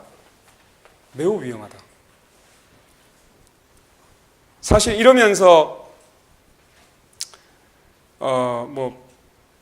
시행령에 그 법률의 규정이 있든 없든 그게 아무런 자기들한테는 걸림돌이 아닙니다. 그러니까 하여튼 뺏어버리겠다. 법이고 뭐 자시고 뭐 상관하지 않겠다. 철도 파업 이거 참 들어가면 굉장히 답답해지는데요. 조금 이제 이거는 여기 제가 이걸 하려고 할까 말까 하다가 농촌에 계신 분들이 뭐 파업을 하셔야죠. 필요한 파업 하셔야 돼요. 왜 가끔 가다가 이제 나락도 막 같이 해가지고 불태우고 하잖아요. 그게 파업이죠, 뭐. 파업이란 원래 이제 자기가 하던 일을 딱 안 하는 거죠. 내려놓는 겁니다. 아까 우리 이우성 친구가 딱 해서 한 1년만 전국에 있는 농민들이 농사를 짓지 말아보자. 한중에 FTA 한번 막아보자. 한번 그래 해볼 수 있겠어요? 예, 일종의 그게 파업이죠, 사실은. 예. 농민들의 파업 수단은 농사 짓지 않는다. 그럼 농사를 짓지 않았을 때 정말 먹고 뭐 라면 먹고 살래 이런 이제 되는데, 네, 종북 농민이 되는 겁니까? 네. 근데 예, 여튼 보세요. 그래서 제가 파업이라는 얘기를 끄집어낸 이유는 그냥 이렇게 됩니다. 이 철도노조 그 업무방해죄라는 이제 죄를 가지고 이 처벌을 하고 있었는데, 여튼 간단하게 이런 겁니다. 대법원 판례가 바뀌었어요. 원래 업무방해죄를 적용한 나라는 세계적으로 2나라밖에 없어요. 우리나라가 있겠고 또 한 나라가 더 있습니다. 어느 나라가 있겠어요? 네, 일본이죠. 당연히 일본이죠. 왜? 일본에서 베껴왔기 때문에. 우리나라는 일본에서 베껴온 게 너무 많습니다. 어순이 똑같고 표현하는 게 거의 비슷비슷해요. 네. 그래서 업무방해죄도 거기서 베껴왔는데, 원래 업무방해죄는 파업에 대해 처벌하기 위해서 일본이 개발한 그때 전시 때 만든 거였죠. 근데 지금은 일본은 파업에 대해서 업무방해 적용하지 않습니다. 그러면 유일하게 파업에 대해서 업무방해죄 처벌하는 나라는 세계적으로 우리나라밖에 없다. 제가 국회 하여튼 하노이 할 때 참고인 불려나갔어요. 세계적으로 우리나라밖에 없다. 이렇게 제가 답변했어요. 그러니까 그때 한나라당 국회의원이 나한테 묻더라고요. 당신 자신할 수 있어? 이렇게 묻더라고요. 그래, 자신한다. 진짜로 한 군데밖에 없어요. 예. 그래서 대부분 또 약간 좀 부끄러웠어요. 바꿨어요. 뭐로 바꿨냐? 사용자가 예측할 수 없는 시기에 전격적으로 이루어져 뭐 등등등 해요. 그러니까 전격적으로 이루어졌을 때만 처벌하도록 바뀐 거예요. 그런데 철도 파업은 여러분들 언론에서 많이 보셨을 거예요. 민영하면 파업한다. 민영하면 파업한다. 수도 없이 얘기를 했어. 맞아요? 네. 전격성이 없어요. 처벌할 수가 없습니다. 죄가 안 돼. 변경된 판례에 따르면 죄가 안 돼. 업무죄가 성립이 안 돼. 그런데 더 중요한 이게 법치주의가 어떤 식으로 왜곡되는 걸 한번 보세요. 철도노조 지도부에 대한 아무런 죄를 물을 수 없으니까 또다시 업무방해죄를 갖다 댔어. 판례가 바뀌기 전에 업무방해죄를 그대로 적용해가지고 체포영장을 청구합니다. 대부분 이미 그게 전격성이 없으면 업무방해죄로 처벌할 수 없어 라고 판례를 변경했어. 그런데 수없이 우리는 파업하겠다고 했어. 이미 전격성은 사라졌어. 그러면 고소고발하면 무고가 되죠. 죄가 안 되는데, 그죠? 내가 절도를 하지 않았어. 예를 들면 이런 겁니다. 지금 간통죄 아직 처벌되죠. 혼인빙자 간음 이거는 처벌 조항이 위헌으로 해서 없어졌어요. 자, 그거는 죄가 안 돼. 그럼 내가 고소고발하면 어떻게 됩니까? 무고가 되죠. 내가 폭행한 사실이 없어. 그런데 내가 폭행했다고 고소를 했어. 무고가 되는 거예요. 형사처벌을 허위의 사실 가지고 형사처벌 목적으로 고소하면 무고죄로 처벌받아요. 그러면 철도공사 무고죄로 처벌해야 됩니다. 그래서 우리가 민변 이름으로 무고죄로 고소를 했어. 깜깜무소식이야. 아무 연락이 없어. 그런데 옛날에 그래서 이 판례가 변경되고 난 이후에 1심, 2심 판결들이 철도노조 파업에 대해서 이미 2009년도에 무죄 선고를 한 사례가 있습니다. 근데 이런 법원이 어떻게 해야 됩니까? 자, 검찰이 업무방해죄로 체포영장을 청구를 했어. 그럼 법원이 뭐 해야 돼요? 영장을 기각해야 돼. 죄가 안 되니까. 근데 법원이 자기들 대법원이 이미 업무방해죄가 아니다라고 판결을 했는데도 불구하고 그 1심 법원의 판사들이 체포영장을 발부해버립니다. 여러분, 죄가 안 되는데 그렇잖아요. 내가 절도를 한 적이 없어. 근데 경찰이 나한테 갑자기 소환장을 날립니다. 너 보아하니 절도를 누가 고소를 했으니 요거는 아까 이제 혼인빙자 간음으로 돌아가서 한 적이 그건 죄가 안 돼. 원래 자체가 죄가 안 돼. 근데 장을 딱 보냅니다. 근데 소환에 응하지 않았다는 이유로 영장 청구를 한 거예요. 죄가 안 되는데. 원래 체포영장 발부 요건은 저게 있습니다. 피의자가 죄를 범하였다고 의심하는 상당한 이유가 있어야 됩니다. 즉, 객관적인 범죄 혐의가 있어야만 체포영장을 발부할 수가 있어요. 이게 요건입니다. 근데 이미 전격성 자체가 없어서 업무방해죄가 성립이 안 돼. 영장을 발부하면 안 돼. 근데 영장을 발부해버립니다. 여러분들, 영장이 왜 존재합니까? 경찰이 함부로 신체의 자유를 구속하지 못하도록 법원이 견제를 해달라라고 해서 영장주의가 있는 거예요. 적법 절차의 하나죠. 적법 절차가 왜 존재합니까? 국민의 기본권이 공권력에 의해서 침해되는 것을 방지하기 위해서 적법 절차를 만들었어요. 그런데 박근혜 정부가 와서 그 기본권을 보호하기 위한 제도가 오히려 철도노조 지도부를, 죄 없는 철도노조 지도부를 체포하는 수단으로 완전히 바뀌어 있어요. 기본권을 보호하기 위한 적법 절차가 노동조합을 탄압하기 위한 수단으로 전환되어 버렸어요. 법의 지배를 따른 게 아니라 법을 통치 수단으로 뒤집고 있는 법치주의가 그야말로 산산조각 난 사건이 철도노조 파업입니다. 심각하지 않을 수 없죠. 결과적으로 그 다른 철도노조 지도부를 파업한다고 뭐 거기는 이제 필수유지 업무 다 이제 배치하고 뭐 다 했어요. 다른 걸로 처벌이 안 돼. 그러니까 이거를 법원을 동원한 겁니다. 법원을. 저는 이걸 보고 있으면 법정인 한 사람으로서 참담한 수준을 느끼는 거죠. 실제로. 아, 이렇게 법원, 경찰, 검찰, 청와대 이렇게 해서 법치주의가 망가져 가는구나. 그렇습니다. 그리고 여론 조작도 하나 보실까요? 여론 조작을 보면 저는 이걸 보면 쌍용역 그 종편에서 나와서 했다는데 대충 이런 겁니다. 그 강원도에 가면 쌍용역이 있대요. 거기 가면 영문이 17명이야. 근데 거기에 그 하루에 타는 승객이 15명이래요. 근데 인건비가 얼마냐? 이걸 가지고 이제 그 공기업이 얼마나 방만하냐는 예를 막 들어가면서 종편에서 이 종편이 완전히 쓰레기 아닙니까?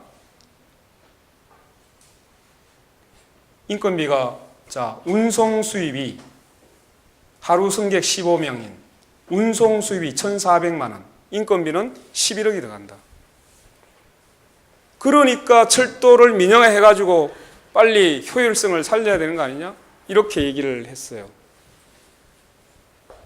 그래서 구조조정이 못하는 게 강성노조 때문이다.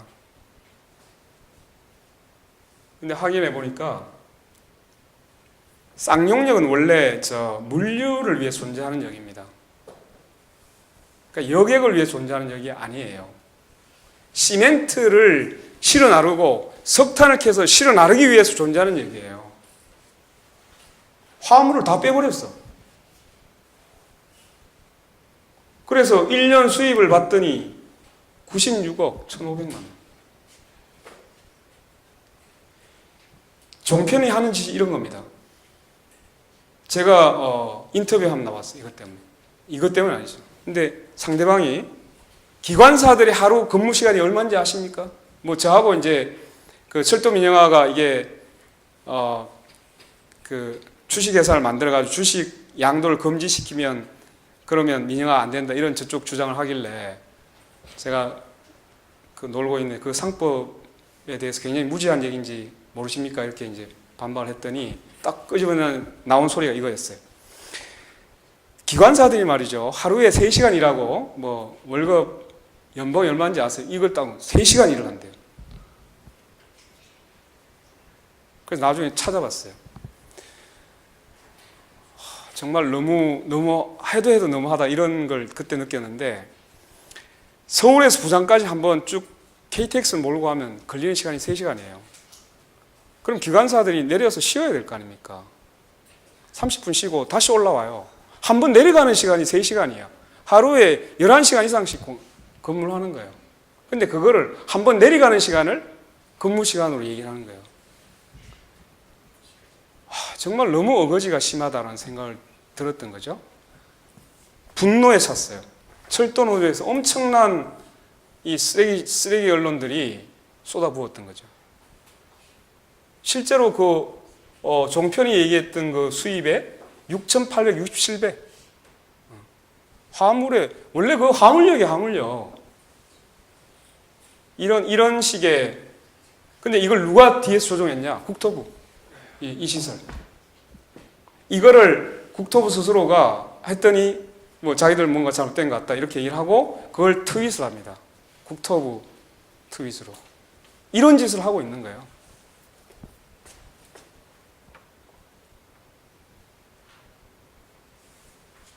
그러니까 철도노조 파업은 뭘 했냐? 결국 민영화에 대한 반대 세력에 재갈을 물리려고 하는 거죠, 지금. 뒤에가 더 나오는데, 자, 한번 간단하게 쫙 넘어가 볼게요. 이게, 이제 철도는 여기 통과하는 철도는 없죠. 없죠. 그러니까 좀 관심이 떨어질지 모르는데, 철도가 사실은 이제 뭐 국토의 동맥이니 뭐 이런 표현을 많이 쓰거든요. 근데 지금 구도는 이겁니다. 그림에 나와 있죠. 철도 공사를 일일이 다 쪼개려고 합니다. 이렇게 여객, 뭐 벽지 노선, 물류는 화물을 얘기한 거죠. 그 다음에 뭐 차량 정비, 유지 보수 뭐 이런 거. 예.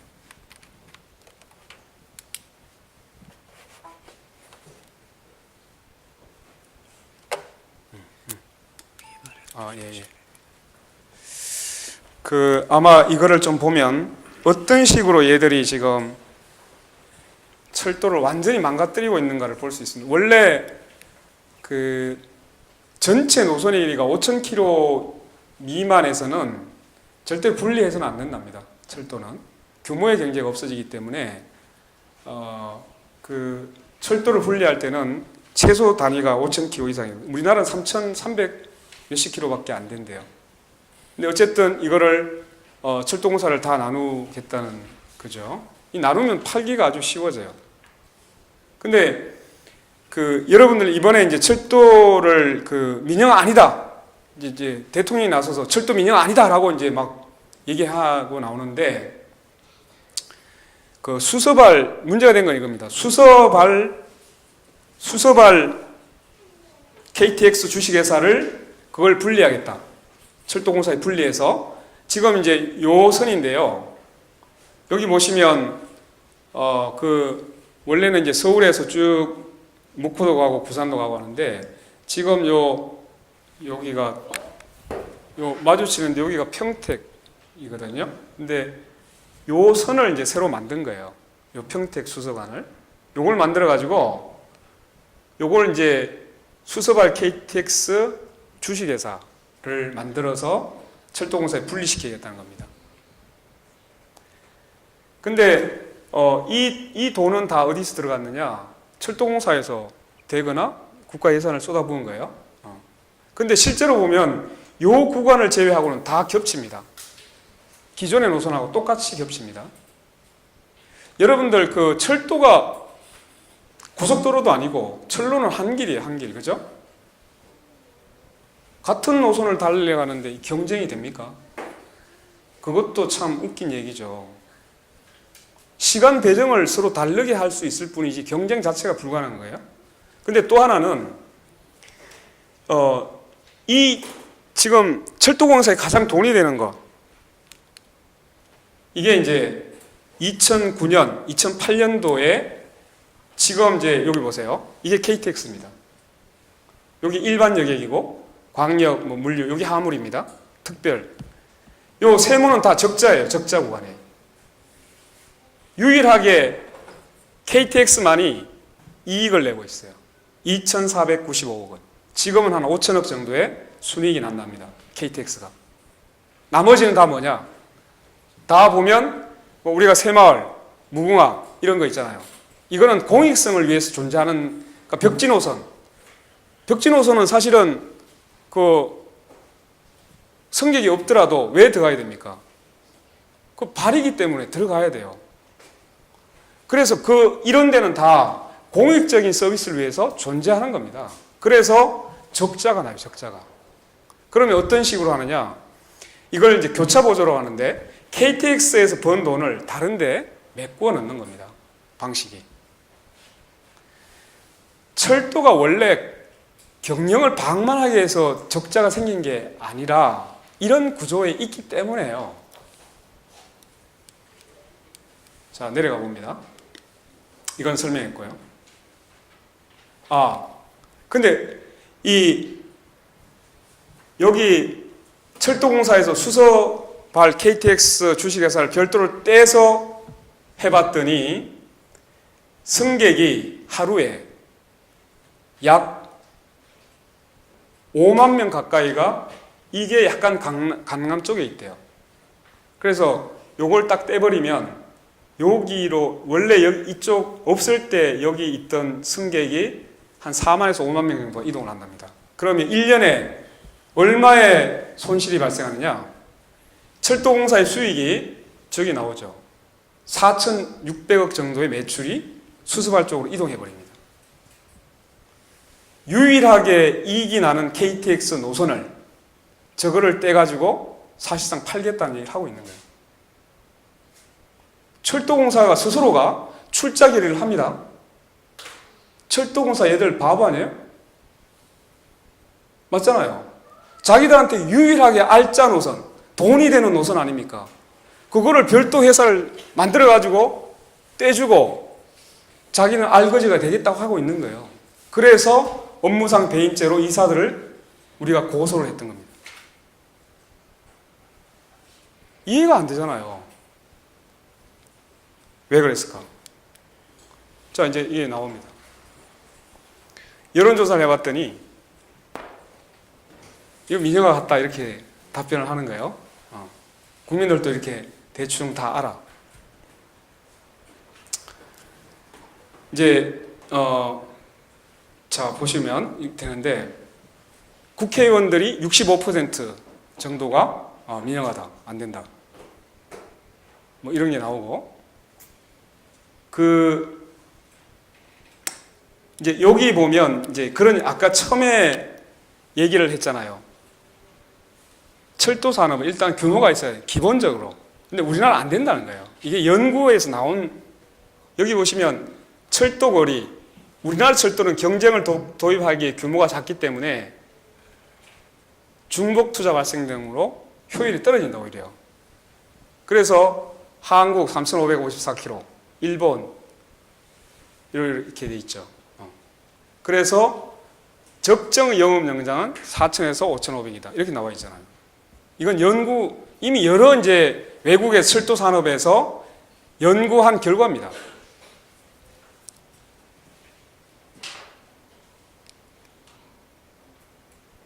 그 다음에 이제 KTX 주식회사를 만들어가지고 민간의 주식을 매각하지 않으면 된다. 이런 이제 소리를 하기 시작했어요. 근데 상법상 주식회사의 주식 양도를 못하게 하면 그건 위법 무효예요. 안 돼. 왜? 주식은 누구의 권한입니까? 주주의 권한이에요. 근데 자본주의의 핵심이 뭐냐? 그 주식은 재산입니다. 자기 처분권을 완전히 못하게 하면 그건 위법이죠. 무효죠. 안 된 소리를 막 해야 되는 거예요, 이렇게. 그래서 우리가 그거 상법상 안 돼! 라고 하니까 뒤에 이제 이거 얘기를 다른 데로 넘겨버리는데 한번 봅시다.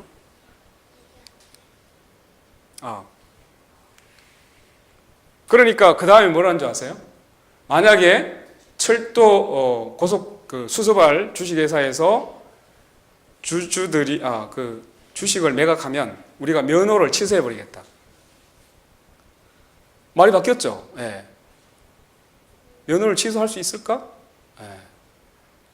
주주가 판 건데 그게 그걸 금지하는 게 위법 무효인데 그걸 팔았다고 뭔가 부가처분을 한다? 불이익을 준다? 그것도 역시 위법하겠죠. 안 되게 돼 있어요. 그러니까 이제 그 다음에 철도에 가장 문제가 됐던 게 이런 부채 원인. 여러분들 아마 용산 그 남일당 사건, 용산 역세권 개발할 때 들어갔다가 실제로 그게 사업 수익성이 없어지면서 완전히 실패로 다 돌아갔어요. 그에 따른 엄청난 적자.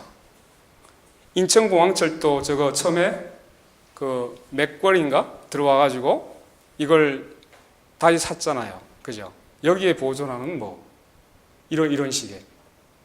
실제로 보니까 그 철도의 방만 기업이 원인이 아니고 이게 이제 철도와 관련된 여러 사업을 하다가 떠하는 빚들이 지금 17조에 이르고 있는 거예요. 근데 이걸 마치 철도 노조의 고임금이 주인 것처럼, 주된 원인인 것처럼. 아니 20년 정도 일해가지고 6천만 원 받으면 그거 당연히 받아야 되는 거 아니에요? 20년 일했는데 6천만 원도 안 받는다. 그것도 하루에 11시간 일해가지고. 그거 왜 일합니까? 이거 보세요. OECD 34개 여객부 노동 생산성 5위 나와 있습니다. 이거 자꾸 얘기하는 시간이 길어지고 큰일 났네. 그 철도가 이번에 파업해가 1조 원의 손실이 발생했다 이렇게 얘기를 해요. 1조 원. 근데 나중에 보면 KTX는 거의 100%를 다 유지합니다. 그리고 그 KTX는 운행을 안 하면 손해가 나요. 왜? 거기에 뭐 연간 5천억의 이익이 발생한다고 그랬잖아요. 근데 나머지는 다 적자였어요. 운행을 안 하면 할수록 뭐가? 이익이 돼요.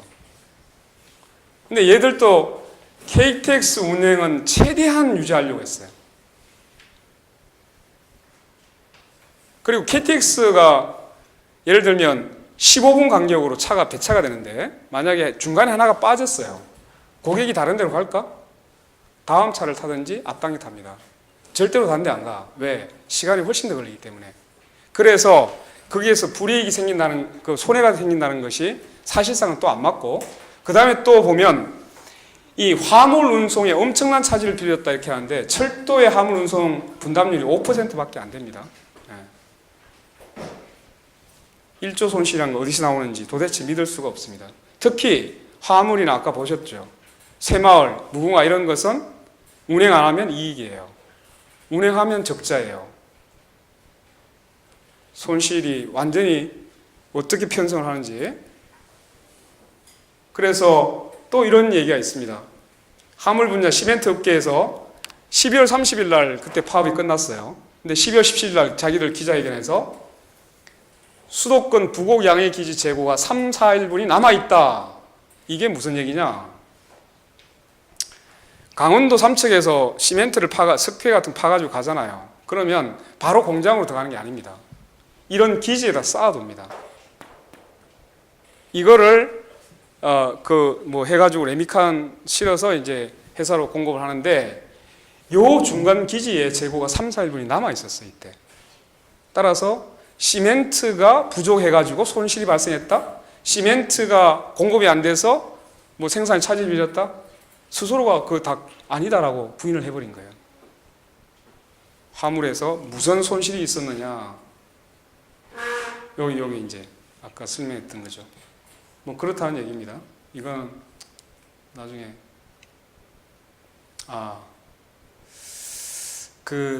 요거는 그냥 지적을 하고 넘어갈게요. 한미 FTA하고 또 연결이 돼 있어요. 한미 FTA. 요게 시장을 다 개방을 하는데 이제 공공부문을 몇 가지를 제한한 게 있습니다. 유보 조항을 둔 게 있어요. 그게 뭐냐면 이 철도 노선에 대해서 2005년 6월 30일 이전에 건설된 철도 노선의 철도 운송 서비스. 쉽게 얘기하면 철도 운송은 뭡니까? 그냥 그 철도의 여객 화물 이걸 얘기하는 겁니다. 그 운송을 말하는 거예요. 요거는 철도공사만이 할 수 있다라고 못을 박았어요. 그러니까 외국 자본의 시장 접근의 권한을 제한해버린 겁니다. 이거는 왜냐? 철도는 매우 중요한 공적 기능이 있기 때문에.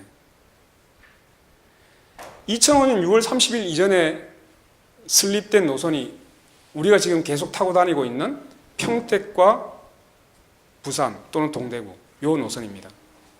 그러니까 철도가 다니려면 그 노선을 지나치지 않으면 갈 수가 없어요. 그렇기 때문에 실제로 보면 우리 철도 노선에 대해서는 외국 자본이 들어올 수 없는 구조로 지금 되어 있어요. 이걸 유보했기 때문에. 그런데 지금 수서발 KTX를 하면서 거기에 주식회사를 만들어서 철도 운송 서비스를 넘겨줘 버리는 순간 여기에 이제 시장 접근 의무에 대한 제한 조항이 있는데 이 내국민 대우 원칙이라는 게 있어요. 외국 자본은 내국민하고 차등을 둬서는 안 된다는 거예요. 그러면 수습할 KTX가 생겨서 철도 운송 서비스를 공급할 수 있는 순간 차별하면 돼요, 안 돼요? 내국민 대우 원칙에 대해서는 유보가 되어 있지 않습니다. 제한되어 있지 않습니다. 여기에 딱 걸립니다. 그래서 미국 자본이 들어오지 못하도록 하려면 지금 주식회사로 운영권이 넘어가면 안 되게 돼 있어요. 그러면 운영권이 넘어가는 순간 여기에 위배되는데 미국은 위반을 문제 삼겠습니까? 미국 자본이 얼마든지 들어올 수 있는데. 그래서 이 지금 요게 이제 부속서에 들어가 있는 건데, 자, 여기 시장 접근 의무 유보 조항을 침해하는 것이기 때문에 국회의 동의가 필요하다라고 주장했는데 지금 이렇게 주장하죠. 아니야, 여전히 우리는 막을 수 있어. 이런 주장만 되풀이하면서 가고 있는 겁니다. 근데 사실은 이게 지금 이제 저는 뭐 이쪽 부분의 전문가는 아닌데 그 통상 쪽의 전문가들이 보면 이 내국민 대응 원칙을 유보하고 있지 않기 때문에 만약에 철도공사의 운영권이 일반 주식회사로 넘어가는 순간 다른 자본, 외국 자본이 들어온다. 예. 매우 위험하다. 저기 병원 영리 이것도 사실 얘기해야 되는 건데요. 예. 우리 영리야 이거 지금 되게 심각합니다. 이건 다른 분을 한번 불러서 이제 시간 있을 때 한번 들어보시고 제가 마지막 하나만 하고 마치도록 한번 해보죠. 지금 이제 이거 발전회사거든요. 발전회사도 지금 다 민영화되고 있어요. 한국전력공사에서 발전 5개사를 분리시켜서 이제 한국 서부, 동부, 뭐 남동, 남부 이렇게 해가지고 5개의 발전 주식회사로 다 갈라버렸어요. 갈려놓고 지금은 어쨌든 한국전력이 100% 이 발전회사의 주식을 갖고 있습니다. 그렇기 때문에 여전히 공기업이죠. 근데 앞으로 생기고 있는 발전소는 어떤 식으로 하느냐, 이걸 보니까 참 이게 왜 이런 짓을 하는가 싶었는데 여기 이제 5개 발전사가 다른 발전소를 만들 때 요런 삼성물산, 현대 쪽하고 투자를 같이 해버립니다. 컨소시엄 같은 걸 만들어요. 그럼 여기 보시면 여기는 49%, 뭐 35, 18, 뭐 이렇게 돼 있잖아요. 그죠? 지분이. 일단 여기서 보면 자기들이 마치 운영권을 갖고 있는 것은 같아요. 근데 여기에서 기술을 다 들어갑니다. 직원 다 됩니다. 그럼 결국은 여기는 뭘 하느냐? 예, 수익을 다 가져가려고. 배당을 통해서. 그래서 지금 발전소가 지금 만들어지고 있는 대다수의 발전소가 이런 식의 민영 발전소로 지어지고 있답니다. 그래서 지금 아까 지금 가스도 설명을 했어야 되는데 가스 뭐 이런 발전, 철도, 의료, 그다음에 수도 있잖아요. 수도의 관리도 지금 거의 지자체에서는 민간으로 위탁이 70% 이상 되어 있다는 얘기를 하고 있어요. 그러니까 실제로 보면 엄청나게 지금 민영화가 진행되어 있는데 언제 어떤 식으로 우리한테 불이익이 돌아올지는 잘 모릅니다. 가스가 왜 문제가 되냐면 이거예요. 자, 요거는 그냥 설명하고 넘어가겠습니다. 지금까지는 가스공사라고 하는 공기업에서만 수입을 하도록 되어 있다가 하도 쫄라가지고 지금 이제 매우 대기업, 뭐 SK나 포스코나 이런 이제 직접 엄청난 가스를 소비하는 대규모의 에너지 소비 산업들이 있잖아요. 여기에 대해서 자가 소비분에 대해서는 직수입을 허용을 했어요. 근데 이번에 뭐를 하려고 했냐면 얘들이 그림이 잘 안 나타나네. 그러니까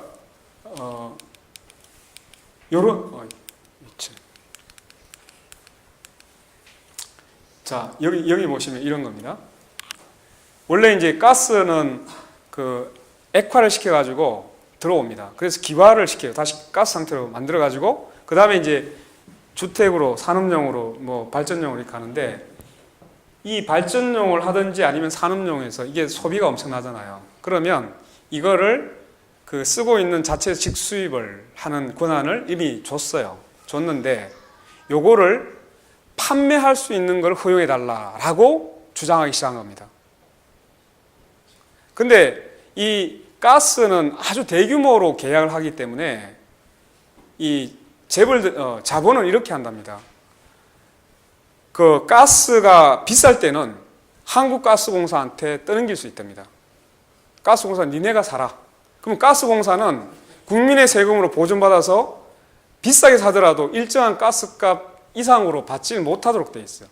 그러면 그때는 자본이 그걸 받아가지고 우리 공급해 달라 하고, 근데 가스 시장이 좀 좋아가지고 쌀 때는 자기들이 직접 삽니다. 그래서 그것을 남는 것을 가스공사로 다시 팔아버리는 거예요. 그러니까 실제로 보면 하여튼 지금 그 우리가 그 생각하고 있던 모든 에너지 공공 부분이 공공 서비스 영역이 지금 그 박근혜 정부 들어와서 더 적극적으로 지금 가고 있어요. 그래서 굉장히 위험한 겁니다. 경각심을 가져주시면 대단히 좋겠습니다. 자, 여기까지가 제가 준비한 건데 너무 길게 해가지고 네, 죄송한데 하여튼 제 얘기는 여기서 일단 마치겠습니다. 고맙습니다.